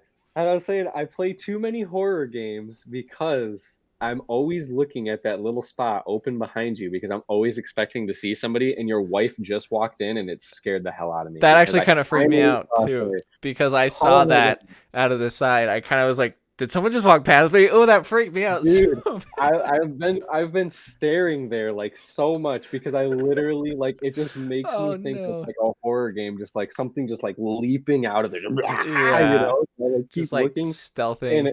I was just about to use that opportunity to finally talk about it, and your freaking wife walked by, and I was like, "Oh my God, he's gonna Dude. die! Get out!" Oh my gosh, that freaked me out so bad because like I saw like half a second just like something go past and I was like, did something just go past the door? Oh my gosh, that freaked me out so bad. I'm so excited to see the replay of this on YouTube because like my Yeah. eyes like popped before I realized it was your wife because I was like, "Oh my God, it's happening!" Someone's in your house. Holy crap, dude! Wow, That's that was freaky. I hope she pops in here and apologizes because that was like literally as soon as I was about to talk about it too. Wild man. that She would just like be manifested my terror. ooh, yeah, she fed off of it. That would be even worse if it happened like while we were talking like Resident Evil, like super spooky, like horror game Right. stuff, and then like all of a sudden something walked past the door and like we both see it, and it's like, what was that? Dude, if we were talking about this scene where Mia's coming up the stairs, Oh yeah, and then something like yeah. that. Oh no. Oh my God, dude, that scene was terrifying in That whole VR. section was pretty gnarly. I didn't play it in VR, but I can't imagine because it's like I right in your knew it was face. coming. Yeah, I knew it was coming, and I was like holding the controller, and I like had my Yeah. hands up, and it's like shit. Like I know she's gonna jump. Like I know what's gonna happen right now. I don't even need to play through this to know what's gonna happen. Yeah. Still, like the fact that it's literally here, like you're Oh, playing a game and it's yeah. here. It's like, oh, it's happened in real life. Oh my God. Yeah. Well, that was the freakiest part about that whole section was that it was in VR, and I thought they did that so, or not like VR, but like first person because I didn't play in VR, but VR. Mm, Yeah. Anyways, um, I thought that was honestly that whole game too is like it felt so personal. It was like, mm-hmm. and that was one thing that like Ethan's kind of a bad character because he doesn't have a character because you're playing as Ethan, but it feels more so like it's happening to you. I don't know if they did that on purpose and just kind of used Ethan as like a placeholder for the story, and they wanted it to be a little bit more like personal to the player, especially since they're like, oh, this is in VR, so like it's gonna be like right in your face. And I think they did a lot of things like that where everything's just like right in your face and it's super intense and scary, especially that first section with Mia. Mm-hmm. It just is like so brutal, and it's like used. I thought they did that so well, just because it felt so personal, and like I didn't want to hurt her, but also at the same time, it's like I have to because the game Yeah. wants me to. But it just is like it was so scary and so well done. It was definitely one of the better horror intros to a game I've played. So perfect for the sci-fi versus realism again. Great flow into it because actually with the VR, dude, it's really weird the how the brain works, the like alignment of the game with your actual senses because like no matter how much I tried to focus on the fact that it was a game to not jump too much, Mm-hmm. it was difficult to completely separate yourself. Like for the part where she comes in and she like chainsaws into your forearm, like Oh yeah. dude, my arm started to tingle. Like I felt like something was going on. Like my Oh forearm was no. like, oh, like I was tense. My body was trying to figure out what was going on. It was like, what's happening? Like, why are you just sitting here right now? It went Mm-hmm. against everything in me to not move while playing this game. And like Yeah. there are other ones I played. It's called like Toon Wars 3D, I think it is, World War Toons or something like that. Okay. And it's a game you can play in VR, and the map like launches you off of this like boat far away that's in the air onto this other like onto the map basically. Okay. And I feel sick when I play the game because Oh wow. launching in the drop, I'm like, oh my God, I'm dropping. Just Like that it's like yeah, like ah! I get the feeling in my stomach. I'm like, oh Jesus Christ, like prepare Yeah. for impact. It's terrifying. Like you feel in it, and it's wild, man. Yeah. Robinson the Journey, that's another great VR game. I can't play that game without moving my feet in place because if Yeah. I do, I feel sick. Huh. Because my body, it looks so realistic. My body is like, why am I not moving? And Yeah. if I don't move my feet, I feel completely sick to my stomach because like my body just thinks my head is like gliding forward with my feet Yeah. like dragging behind me like Hmm. some paranormal activity nonsense. That's really interesting. Um, yeah, it's just so bizarre how some games kind of get you feeling like that. When you said kind of that falling thing, did you ever play Borderlands 2? Yeah, So yeah. there's that moment in Borderlands 2 when you have to like take out this big like bandit base and then you have to jump off the top and you have like this really long fall. I felt like I kind of had that feeling of like, whoa, like as I'm jumping Yeah. off this tower and then you like hit the ground, you're like, whew, okay, back to normal. You know, it just kind of has like that brief moment of just like, holy crap, and then you Hmm. go back to normal, and it's just like it didn't happen.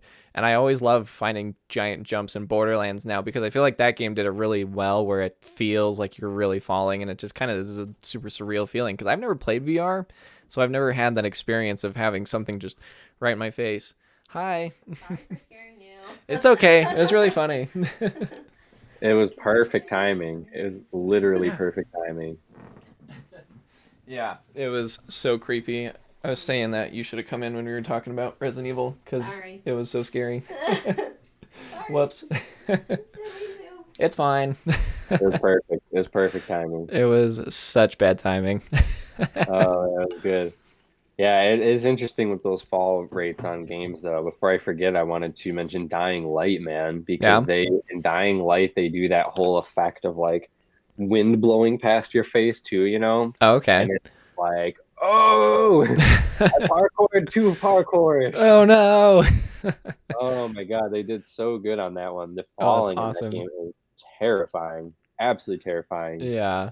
Oh, brutal. It's interesting how some games do that, where it just feels so real, though you know it's not real. And I feel Hmm. like first person games definitely do that a lot more than other games, just because it's first person, so like it feels like you're there. And I definitely think VR was based off of that idea of like, oh, what can we do to players to just really put them in the zone? And I feel like Resident Hmm. Evil was a really big stepping stone for a lot of that Yeah.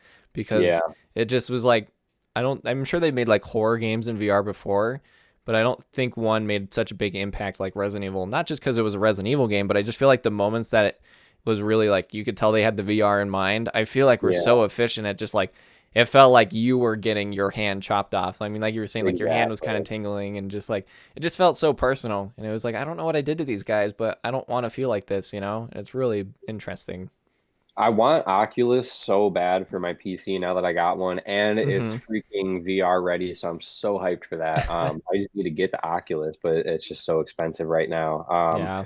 But like that's one thing I've been super excited to try horror games that have come out because like I don't know in comparison to when Resident Evil 7 came out, but there were other horror games that came out on PS4. Like, oh man, I can't think of what it's called. Like either something with the light or something darkness, but it's a game I Okay. really want to play still. And it did have creepy moments, but everything is just like, I don't know. Like I get so Capcom has the budget. I'm curious if it's just the budget Yeah. because basically what makes Resident Evil 7 still stand out as one of the best horror games released on VR yet is it's like one of the only full full horror games, you know? Like there's Mm-hmm. like full games, but they're almost demo length. And that was the one problem with the one that I'm referencing is that like Okay. the demo felt like a demo in a demo. Like the Mm-hmm. demo was short, and then to hear that the actual game was only a little longer, I was like, Mm-hmm. okay, yeah, like the game's only like 15 or 20 bucks, but it's just like these are cool experiences, but they're not gonna leave me satisfied. And like, Yeah. what's the point? You know, Resident Evil 7 is one of the only VR horror games to just be like, yeah, man, like here's a horror game in VR. Like here's Yeah. a freaking game for you. Be terrified for a long time, you know? Mm-hmm. And they had the extra content and they show you it's like literally made in VR. For VR. Like Oh that yeah. game was made, that game sucks on a controller. It is so difficult. Like I'm sorry. No, it's not that the game sucks. It's just trying Okay. to play it sucks, I should have said. Okay. Because dude, you got to think about it. When you're playing in VR, you aim where you look. Where you're looking, the center of your screen is where you shoot. Okay. Trying to go up against Jack in that house with a controller, it's terrifying for a different reason because you feel helpless because you're like this game clearly was not meant to be played this way. Like Yeah. I'm not supposed to be playing this game like this right now, like at Yeah. all.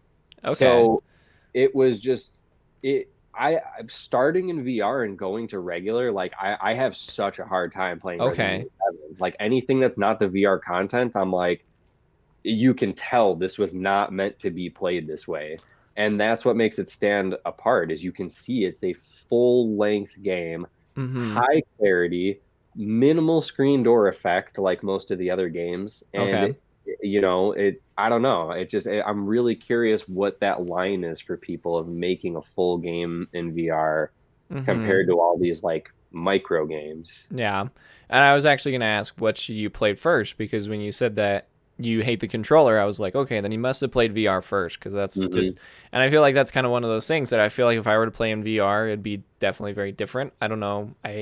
I don't know, but it's like kind of like one of those first experience kind of things. It's like you experience one way first, then you kind of have a hard time with the other thing because that first experience is what you're going to kind of compare it to, which I think is Yeah. totally fair. I think that's a very fair comparison to be like, okay, Resident Evil 7 VR or not VR. I think that's a very fair comparison because you can play it both ways and it probably works and is efficient in both, but I definitely think you can't have it equally focused on both. It definitely has to have more of a focus on one than the other. And definitely, I feel like Mhm. VR was a heavy focus on that game, and I think they nailed it. I feel like it definitely wasn't as awesome because I didn't play it in VR. I'm sure I didn't get the exact same effects as like that whole Mia section because it Mhm. wasn't right in my face as I feel like because like every part of that moment is just like so in your face. I mean, just everything's happening like right there, and it just was like definitely felt very personal. And it's like I don't like the feeling I have, but I feel like playing it in VR would just take it to the next level of personality of just like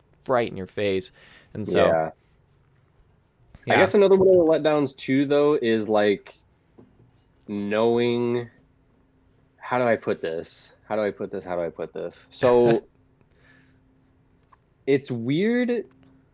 It's weird to admit that it could have looked better because you've seen that it looked better in VR than Mm-hmm. in the regular game when VR is at a point of still being underdeveloped than regular games. Like Interesting. the fact that the VR version looked better than the regular game spoke what the game was meant for. Like it was Yeah. meant for VR, and I feel like it's so much extra difficult on the controller because they were like, okay, we built this game for VR, and the aiming is easy with VR, but it Mm-hmm. was too difficult for a controller. But if you made it easy enough for a controller, it would be too easy for being able to just be like aim, aim, aim, aim, aim, you know? Yeah. Because I mean, like, I struggle on the controller. Like, I was popping molded in the head like nothing in the game because literally all you got to do is be able to center your freaking head, you Yeah. know? But then, like, I'm trying to like controller back and forth aim this first person stuff I haven't done in forever. Mm-hmm. And I felt like I was playing Resident Evil Survivor, you know, like on Okay. PS1. And it was like, it was, dude, literal night and day games for the same exact game. And Hmm. for the normal game to feel underdeveloped compared to the VR, it was like that almost feels backwards. And that's why I think Interesting. it's interesting. And like they really set a bar for these other games that are just overall slacking, especially for being on PS4, man. Like, Yeah. as much as I didn't like that game being in the Resident Evil series, you know, I wish it just would have been its own horror game. Like, dude, they pushed so many freaking boundaries with that game. Like, that was PS4, Yeah. like, initial release of VR. VR was only out for like a handful of months at that point, I think. And Mm-hmm. like, bro, that game freaking slaps. Like, damn, it's Yeah. so good. It's such good quality and it's crazy. Like I feel like there's games that have still come out, what, like 3, 4 years later now, and like they still don't even match to Resident Evil 7. You Yeah. guys have all this development time and like evolution time, and you guys are still stuck in like 2008. I mean, it's interesting because Resident Evil 7 was the first RE engine, right? Yeah, I think that was where they really first like showed us what it was capable of doing. Because before that was 6 and Revelations Mm-hmm. and 6 Revelations 1 and 2. Yeah. Yeah, man. Wow, dude, it's been so long. It was such a big gap. Those games had such big, yeah, because they remade 4 in HD like 20 times in between Resident Evil Revelations 2 and 1 until they got to getting to 7 finally. Yeah. Coolio's back. Oh, finally. We've been sitting You're all here. good. We've been sitting here waiting for you to come back. We haven't We even. have them. We haven't They're even been bummed. talking. Yeah, it's dead silence. Yep. Just sitting here. Don't It's like, quote us on that though. Don't watch the replay of this video on yeah, YouTube because trust us. yeah. Just believe it. Oh Did yeah, you play Resident Evil 7 in VR, Coolio? yeah. You're curious what you thought of it because I feel like it was just night and day. I feel like it was complete night and day difference.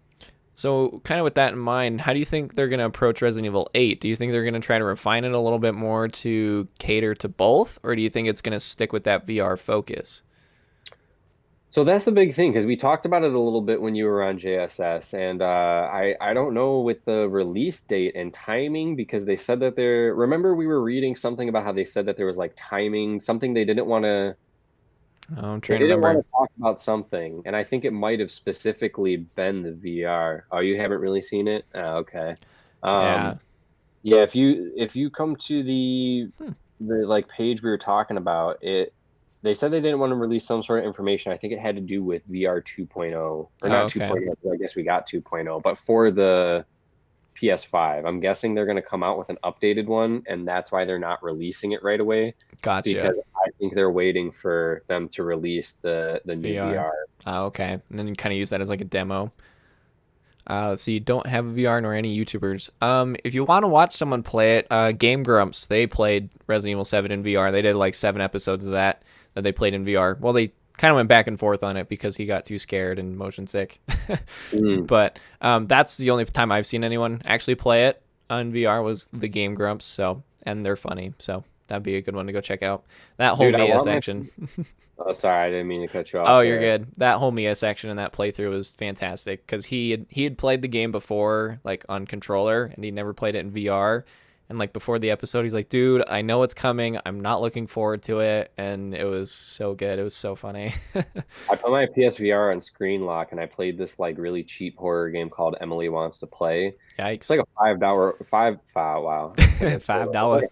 Yeah, it's like a $5 horror game on PS4 or PSN, and it's just called Emily Wants to Play. It's got a bunch of like it's themed around kids games, but it's a bunch of like dolls in this haunted like locked up house. So you have to play Okay. like Red Rover, um, red light, green light, and each doll has their own game rule. and like each Okay. time you pass, they add more or whatever, and you have to know which one to do.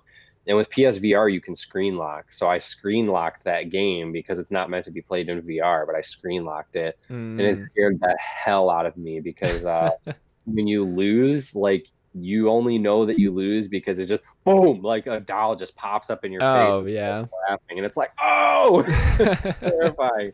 It's like So Five Nights at Freddy's in your face. basically, and I really want to get my PSVR running again because I have Silent Hills PT, and like Oh I yeah. want to freaking play it like with the screen lock. So That damn would it, be I wasn't interesting. supposed to mention that. I wasn't supposed to mention it live. I need a PSVR cable for a specific reason, and I'm not. I'll Ooh. talk to you about it later. Okay. But I need to find the power cable because reasons. Cause So things. yeah, I lost my power cable in Australia somewhere, Oh and no. I tried to buy a converted one and it didn't work. Actually, I think I might have broken my VR because I used something that sends too high of a voltage, but I don't know if it even worked or not. So who Mm. knows? I either fried it or it did nothing. Or something. Yeah, it did something or nothing or maybe anything. Or a lot of different things. Yeah, all the things, All the things. Just rocking it. everything. Every single one thing. Um, so I've been trying to think kind of this whole time. I was thinking like realism versus sci-fi, and I was thinking games that are too realistic. Okay.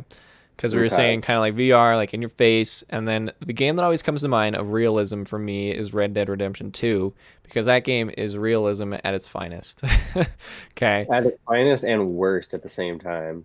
I was going to say, because you look at some reviews for that game and they deducted points because it was too real. And so, Really. yeah, you look at, I think it was like GameSpot. It was like 9 out of 10, too realistic or something like that. Hmm. And it's so bizarre because it's like, okay, so you guys, people want video games to be like realistic to a point, of course. I mean, there's certain games that's like, okay, that's clearly not realistic at all. I mean, you look at like Legend of Zelda or like Borderlands or something that's just like super cartoony. It's like, okay, yeah, that's not real at all. But then you look at something like Call of Duty or Red Dead Redemption where it's like supposed to be like as realistic as possible. And it's Based like, on some reality stuff, yeah. yeah, yeah, exactly.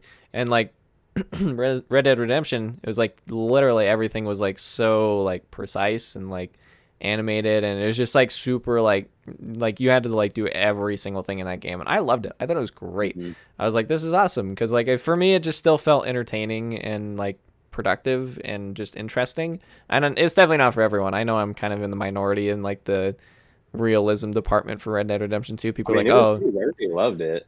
I loved it. I thought it was great. It was seriously. I would probably say Red Dead Redemption 2 is my favorite game of all time, and I want to save Think that so? more. Wow. I want to save that more for when we talk greatest games of all time because Okay. I have so much to say about it and I want to super get into it, but that could be a long time. Fair enough. And so, I'll save that one for another time. But and it's just like so interesting because I think it really depends on like what you want to get from a game and kind of what game you're going into. I mean, like I said, you play like Legend of Zelda Wind Waker and it's just super cartoony and it's just like this isn't realistic at all. It's like a Saturday morning cartoon and it's awesome. And then you play some other like realistic games, like I mean, like Resident Evil.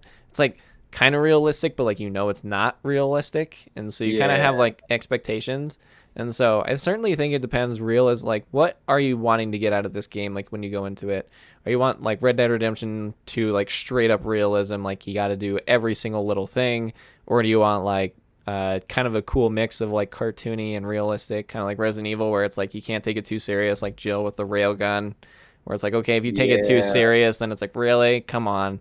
But then if you like kind of have fun with, you're like, wow, that was actually kind of cool. She used a freaking railgun, you know. It's like, wow, you know, kind of depends on what you're going for when you go into those games. I guess my big thing is when they pick and choose. So like I thought Red Dead was fun, but Mm-hmm. I didn't like how it was like everything is realistic, but only to me. Yeah. So, like I mentioned in your stream the one time, the one thing that I absolutely could not stand about the Red Dead game like that was released was this the more recent one rather was because like dude, you would literally have like a carriage going by with some casual, some pleb NPC, and you're ripping down on your speed horse Yeah. and all of a sudden there's like a mountain lion coming after you, or something, and there's a dude going literally like an insanely small fraction of the speed you're going, but this mountain lion is like, let me go for the absolute hunt. Let me chase this guy for 3 miles while he goes full speed when there's Yeah, literally 4 people in a carriage right here doing nothing that I could just rip with like no effort. Like, yeah, oh totally. yeah, that makes sense. Cool. Yeah. Or the train thing, how you could put your mask on the train, but they still know who you are. Like, what's the point of honestly, I never saw any point of the mask in the game. It did not matter if I had the mask on or off. If I did anything wrong, there was a bounty after me. They knew who I was, mask or none. I even Do had you know that like why? advanced one, dude. They have the explanation for that. It's your outfit. So depending on what outfit you wear, so if you wear the same outfit every single time, all the time, they recognize you from your outfit wearing you whether a mask or not. Which, yet again, excruciating realism, right? I think it's kind of cool, but like it's like How really, many outfits are there back then? I mean, like, yeah. everybody's wearing the same freaking trench coat and cowboy boots. Like, Exactly. Yeah, I mean, it's super realistic, but it's just like such a cool minor detail. But I definitely don't feel like it's like, okay, come on, really, my outfit? You know, the it's train one was a no-go though. That one that there's still no explanation for, and everybody went ham about that. Because if you go to rob the train, it doesn't matter if you go on stealthy or not. They know you're there every yeah, time. Like, it's automatically like, oh, go after this guy. Like, why? Why is yeah, it like if I go in here stealthy, if I go for all this work, like what's the point? I don't yeah. know. I just they The train robberies were definitely a little rough in that one for sure. Yeah, like I just don't like picking and choosing. Picking and choosing realism just doesn't make sense. That's fair. There was one other part in there. I can't remember what it was, but it was just something like so stupid that would like get me regularly and would affect my game. And it was one of the final things that actually made me give up. I didn't finish the game because Oh, that was bummer. one of the things. I can't remember, but like something kept happening and I was like wasting a lot of material basically because of it. And I was just like, yeah, I'm done Oh, with it. bummer. Too much time. Yeah. I mean, like I said, it's my favorite game of all time, and like I said, I want to go into it more at some other point, like specifically why it's my favorite game of all time. But I will certainly say it's not a perfect game. I know for a fact it's not perfect. It's got a lot of problems, but it's just for me, there were so many things that just made it so awesome, and definitely want to go into that some other time because I could go off about it forever. But I think it's definitely good to address its realism because there's certainly a line of its realism for sure. I have to find you that video with the giant animals because I didn't send it to you last time when Oh I was no. on your stream. And dude, it's so funny. It is so Okay. Red Dead Redemption 2 giant animals. But there it is. Yeah. I'm gonna send you this to watch Okay. sometime later, probably after you work. Probably. Also depends It, on when we get done here. yeah, it's like a full movie. Oh If wow. I think it's this one, so I'm gonna send you this just in case. Okay. It looks like it's this. Yeah, it is. I think it's this one. Yeah, you got to go like halfway through the movie, but or not Okay. the movie, but the video. He's got a little horse. Oh my God, bro. All right, I'm sending this to you. It's All so good. right. It's so good. But yeah, man, there's just so many different games, there's so many different features that can make or break it, and Yeah. there were just too many with Red Dead that were like, if those happen every now and then and it was like a glitch, then okay. But yeah, that's kind of what killed it for me pretty quickly. Yeah. I don't know if you'd vibe on one of my favorite open world games because it's realistic, but it does have its points where it pisses me off again as well. Is Hmm. Ghost Recon Wildlands. Oh yeah, you've talked about that quite a bit. I've never actually Yeah. played that one. Oh, that's right. We did talk about that a bit in the other one too. Hmm. Yeah, I like that one because it does have like the distance and stuff, but I don't know. It's a little repetitive. That's what killed me on it. Mm. Like the realism's cool, but when everything like looks the same and feels like you've sniped the same position like 2,000 times, it's like, all right. Yeah. Okay. Yeah. Yeah. Open world games are interesting because they have so many different factors that can really make it or break it. And then there's Mm. like the traditional open world things, which can be a good thing or a bad thing. I think if you use them in an interesting and cool way, it can be cool. And then if you use it in kind of a cliche and not interesting way, then it's just not as cool. And that's kind of my problem with the Spider-Man PS4 game, is it just felt so kind Okay. of cliche and just kind of like I've played this game 1,000 times and it just like wasn't interesting at all. And it was a bummer because I know so many people love Spider-Man PS4. Like, it's like one of the PS4's best games, but I didn't really enjoy that one. And it was a bummer because I really wanted to. It just had so many, like, things that I was just like, eh. I tried a little bit of it, and I don't know. I know one of the big reasons I didn't do it was because of the space. Why else didn't I do it? I guess I just wasn't feeling it. Spider-Man 2 is so freaking good on PlayStation 2. Yeah. It's like hard to compare. I guess I didn't want to play for that reason.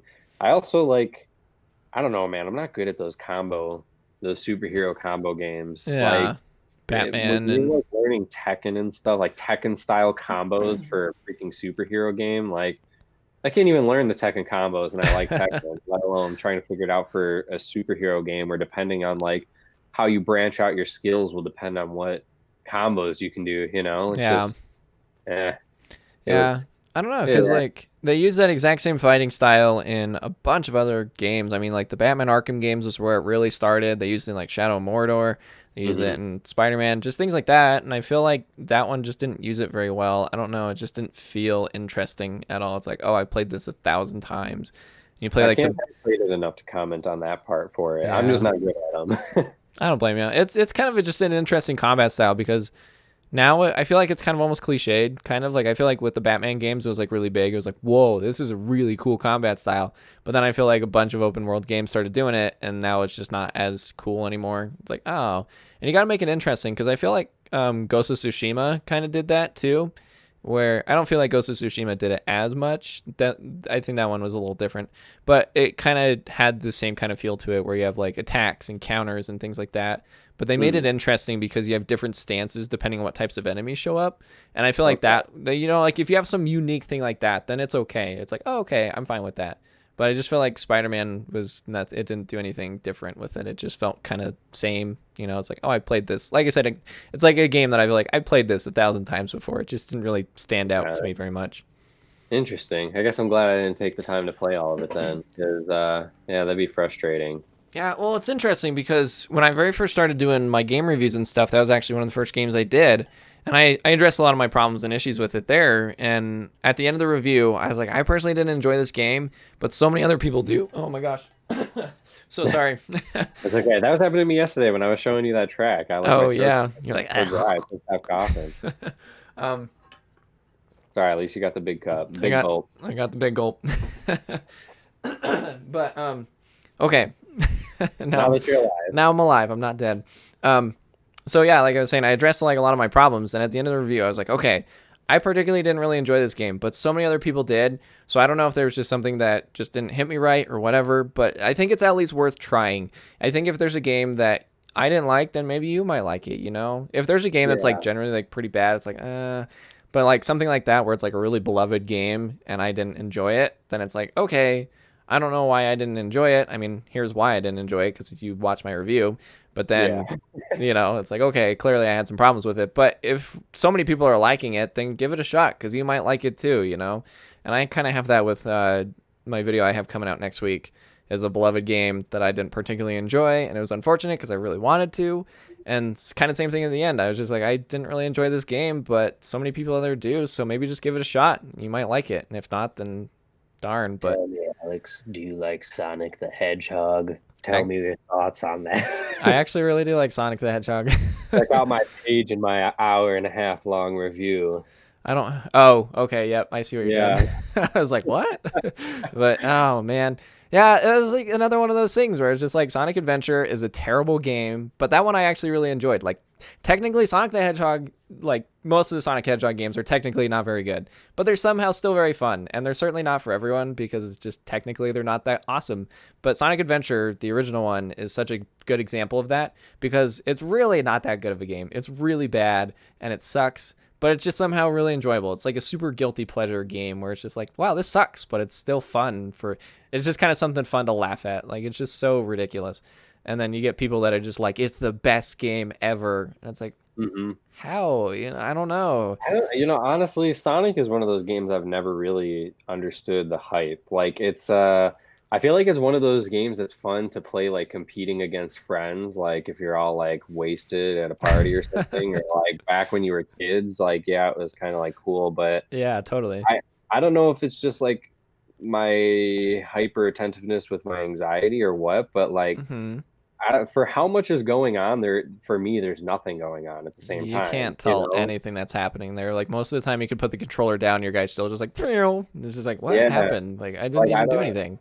I don't understand like moving around the map. I don't understand like getting to certain areas. What's the objective? How you're supposed to tell what's actually going on with the story, especially the older ones. Like you just run through a map and then all of a sudden some dude is like, "Hey, I'm really big. I'm gonna bust you up in my spaceship." And I'm like, "What?" Like I just ran around collecting a bunch of coins and falling on spikes for 30 minutes before finally Yeah, reaching first level. So, that is the prime explanation for Sonic the Hedgehog right there. right? And like I feel like it's a game that is only good for people who like speed running challenges or like how much can I get done in the quickest amount of time, you know? Like Yeah. other than that, like Sonic is just like a mess to me. Like I've just never understood what's actually going on. Like what am I doing other than flipping around a map where I can hardly control my character and trying to get a bunch of coins, you know? Yeah. It's like I said, it's just like technically they're not very good games. I mean, really, most Sonic games are not like good games. Like some of them are made very poorly. I mean, Sonic 2006 is arguably one of the worst games ever made because it was like the development just sucked and it just ended up really hurting from that.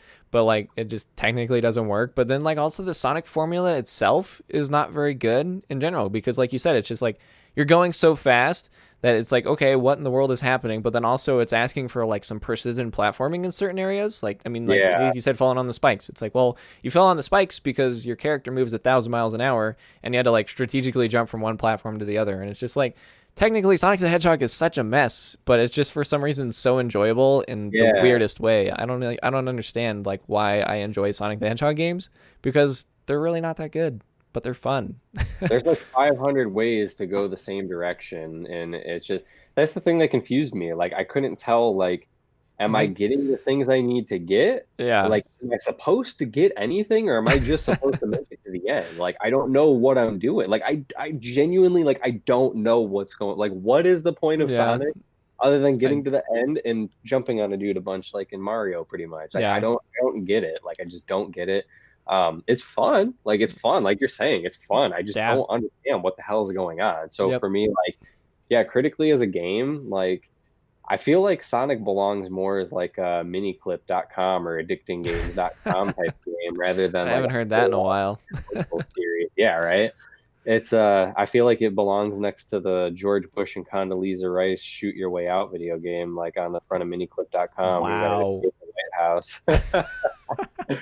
I have not played that one in a long time. That game was wildly That was difficult. crazy. Talk about realism versus sci-fi. It was like the most Yeah. realistic thing that wasn't actually happening, but was happening going on in the world. Yeah. Oh my gosh. I like how Condoleezza Rice just shows up out of nowhere, has Yeah. the 16s to shoot your way out the end there. Oh yes. Oh my God. It's like, what am Hey, I playing?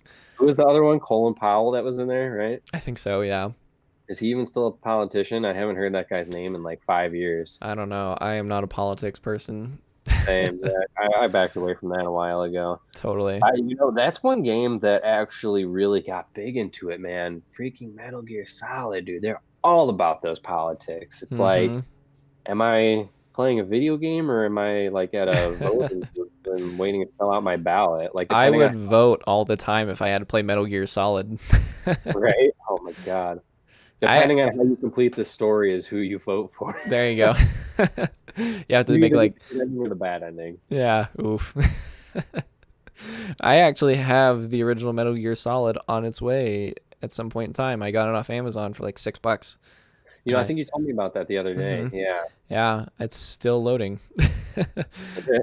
I was gonna check and see where it was at because it should be coming eventually. And say it was really weird because I got the original Resident Evil and then I got Metal Gear Solid for like $20 for both of them. And Resident Evil shipped first, and then not long afterwards, Metal Gear Solid shipped, and Resident Evil got here in like 2 days, and it looks like Metal Gear Solid will get here tomorrow. So, Nice. which is awesome because it says it won't be here until the 22nd, but that's clearly not the 22nd. Dude, honestly, shipping games, especially stuff like that, is like one of the most nerve-wracking experiences for myself overall. Mm-hmm. So I give you props for ordering it, especially Thank for you. Metal Gear Solid 1, because Yeah. That's kind of classic collector's item right there. Yeah. And yeah, I don't know, dude. I got my yeah, I don't have the case. Never mind. Sorry, that's what I was thinking about. Trying to think about where the case might be who shows an example. But Yeah. actually I feel bad, but don't feel bad. I do feel bad because like we had a mailman that was consistent here for a long time. He was always really good to us, but Mm-hmm. I was super pissed because I ordered that Skull Monkeys game I showed you, and I Okay. paid extra to get that in like near perfect condition. Like, dude sent the picture and everything. Like, I seen it. Like, this Mm-hmm. case was perfect. Like, the case numbers matched and everything. Yeah. And when I opened it, it was cracked, and it was because like I seen Mm. him coming up, and as I seen him coming up, I knew the game was coming in that day. He So I drops was it. like going to the front door. Yeah, that was the thing. It wasn't that he dropped it. He like lobbed it into the corner to just Oh, leave it on the ground, even though it said fragile. And I was like, yeah. bro, like Dude. that says fragile. You just chucked it at the corner, and the case was cracked. And I was like, I literally paid extra Yeah. for the case, and they didn't even do anything. Like I called in about it and I complained. Uh-huh. I was mad because it cost me so much, and they didn't offer me compensation, nothing. Hmm. They're like, oh, oh, cool, dude. Thanks, Yeah. man. $120. None of these excuses matter to me. Oh yeah, that's rough.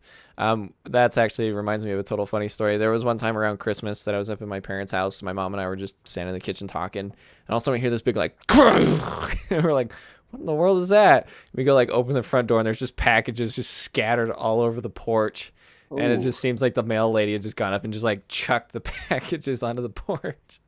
It Male was. people are brutal I sometimes. know. It's like, oh, I'm sure it's not an easy job just driving around town and delivering packages, especially around Christmas time. It's like you're doing that 15 hours a day, but it's just like, man, like take at If least that a, was your stuff, would you want like your male people handling yeah, stuff like that? Like yeah. Just take like that that's extra like 20 what seconds to nicely sit them on the ground, but instead you just chuck them at the wall. It's just like, oh, that's just not cool. I've had people stuff CDs into my mailbox, and I'm Yeah. like, bro, this Uh, clearly does not fit in here. Like, what the actual hell are you doing? Where is yeah. your common sense? Nowhere, that's for sure.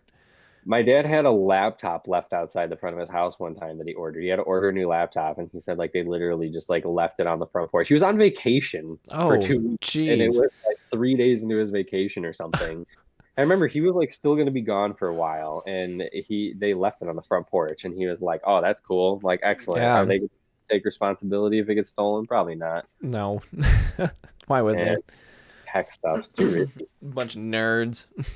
Bunch of nerds. They don't care Hmm. about us. They know we're Don't too care cool. nothing. Yeah, right? Hey, we did it. We hit the 2 hour mark. Did we? Yeah, we got 10 seconds. Is it?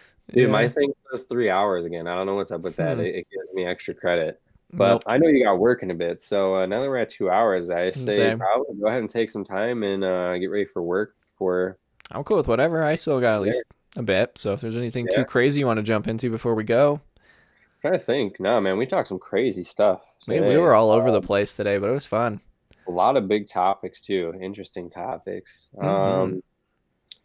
I don't know. I'm trying to think if there's any big points. I know there was Final Fantasy. I want to mention that when it Okay. comes to the boss battles or whatever. So really quick, Mm. the last thing I'll mention was Final Fantasy when they finally gave the first open world one on PS3. Hmm.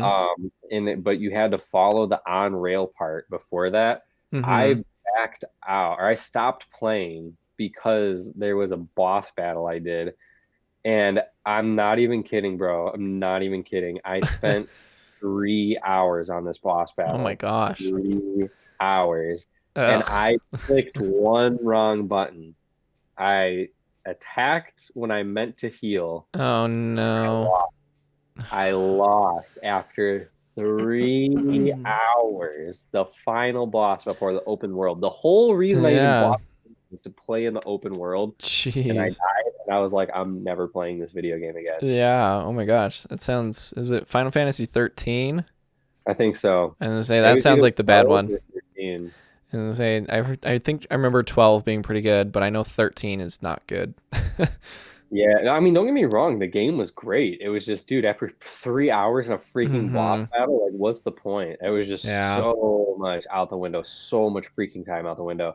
I quit. Yeah, I don't blame I didn't pick that back up after that. you. Yeah, I definitely don't blame you on that one. Final Fantasies are very mixed bags because you get ones that are like amazing masterpiece games, like 6 and 7, and then you get ones like 13. It's like, what the hell am I doing? I feel like Devil May Cry is Capcom's answer to Final Fantasy. I feel that too. There's something with Devil May Cry that it was like supposed to be something, but then it ended up. I feel It like was supposed to be Resident Evil 4. yes, that's right. I was like, it was supposed to be something Resident Evil or something like that. Yeah, okay, that's right. That's right.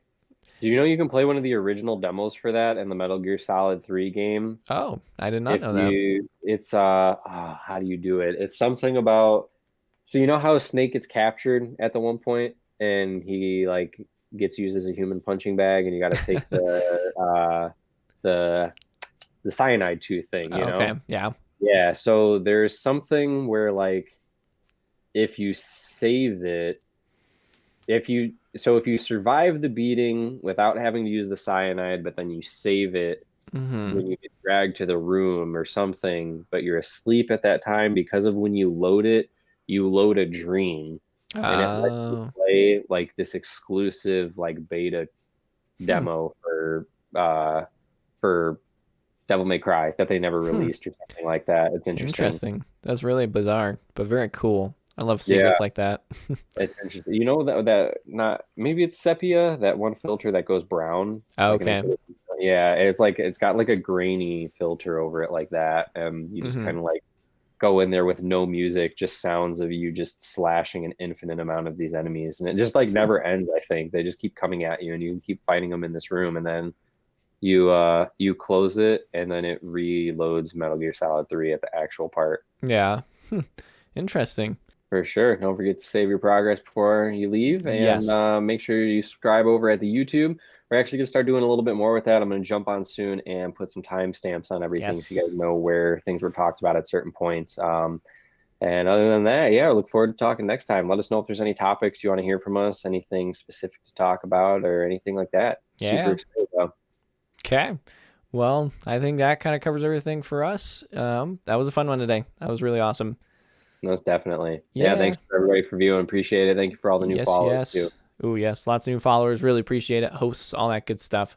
So, yes, thank you guys so much for watching Press Start to Play. We'll catch you guys next time.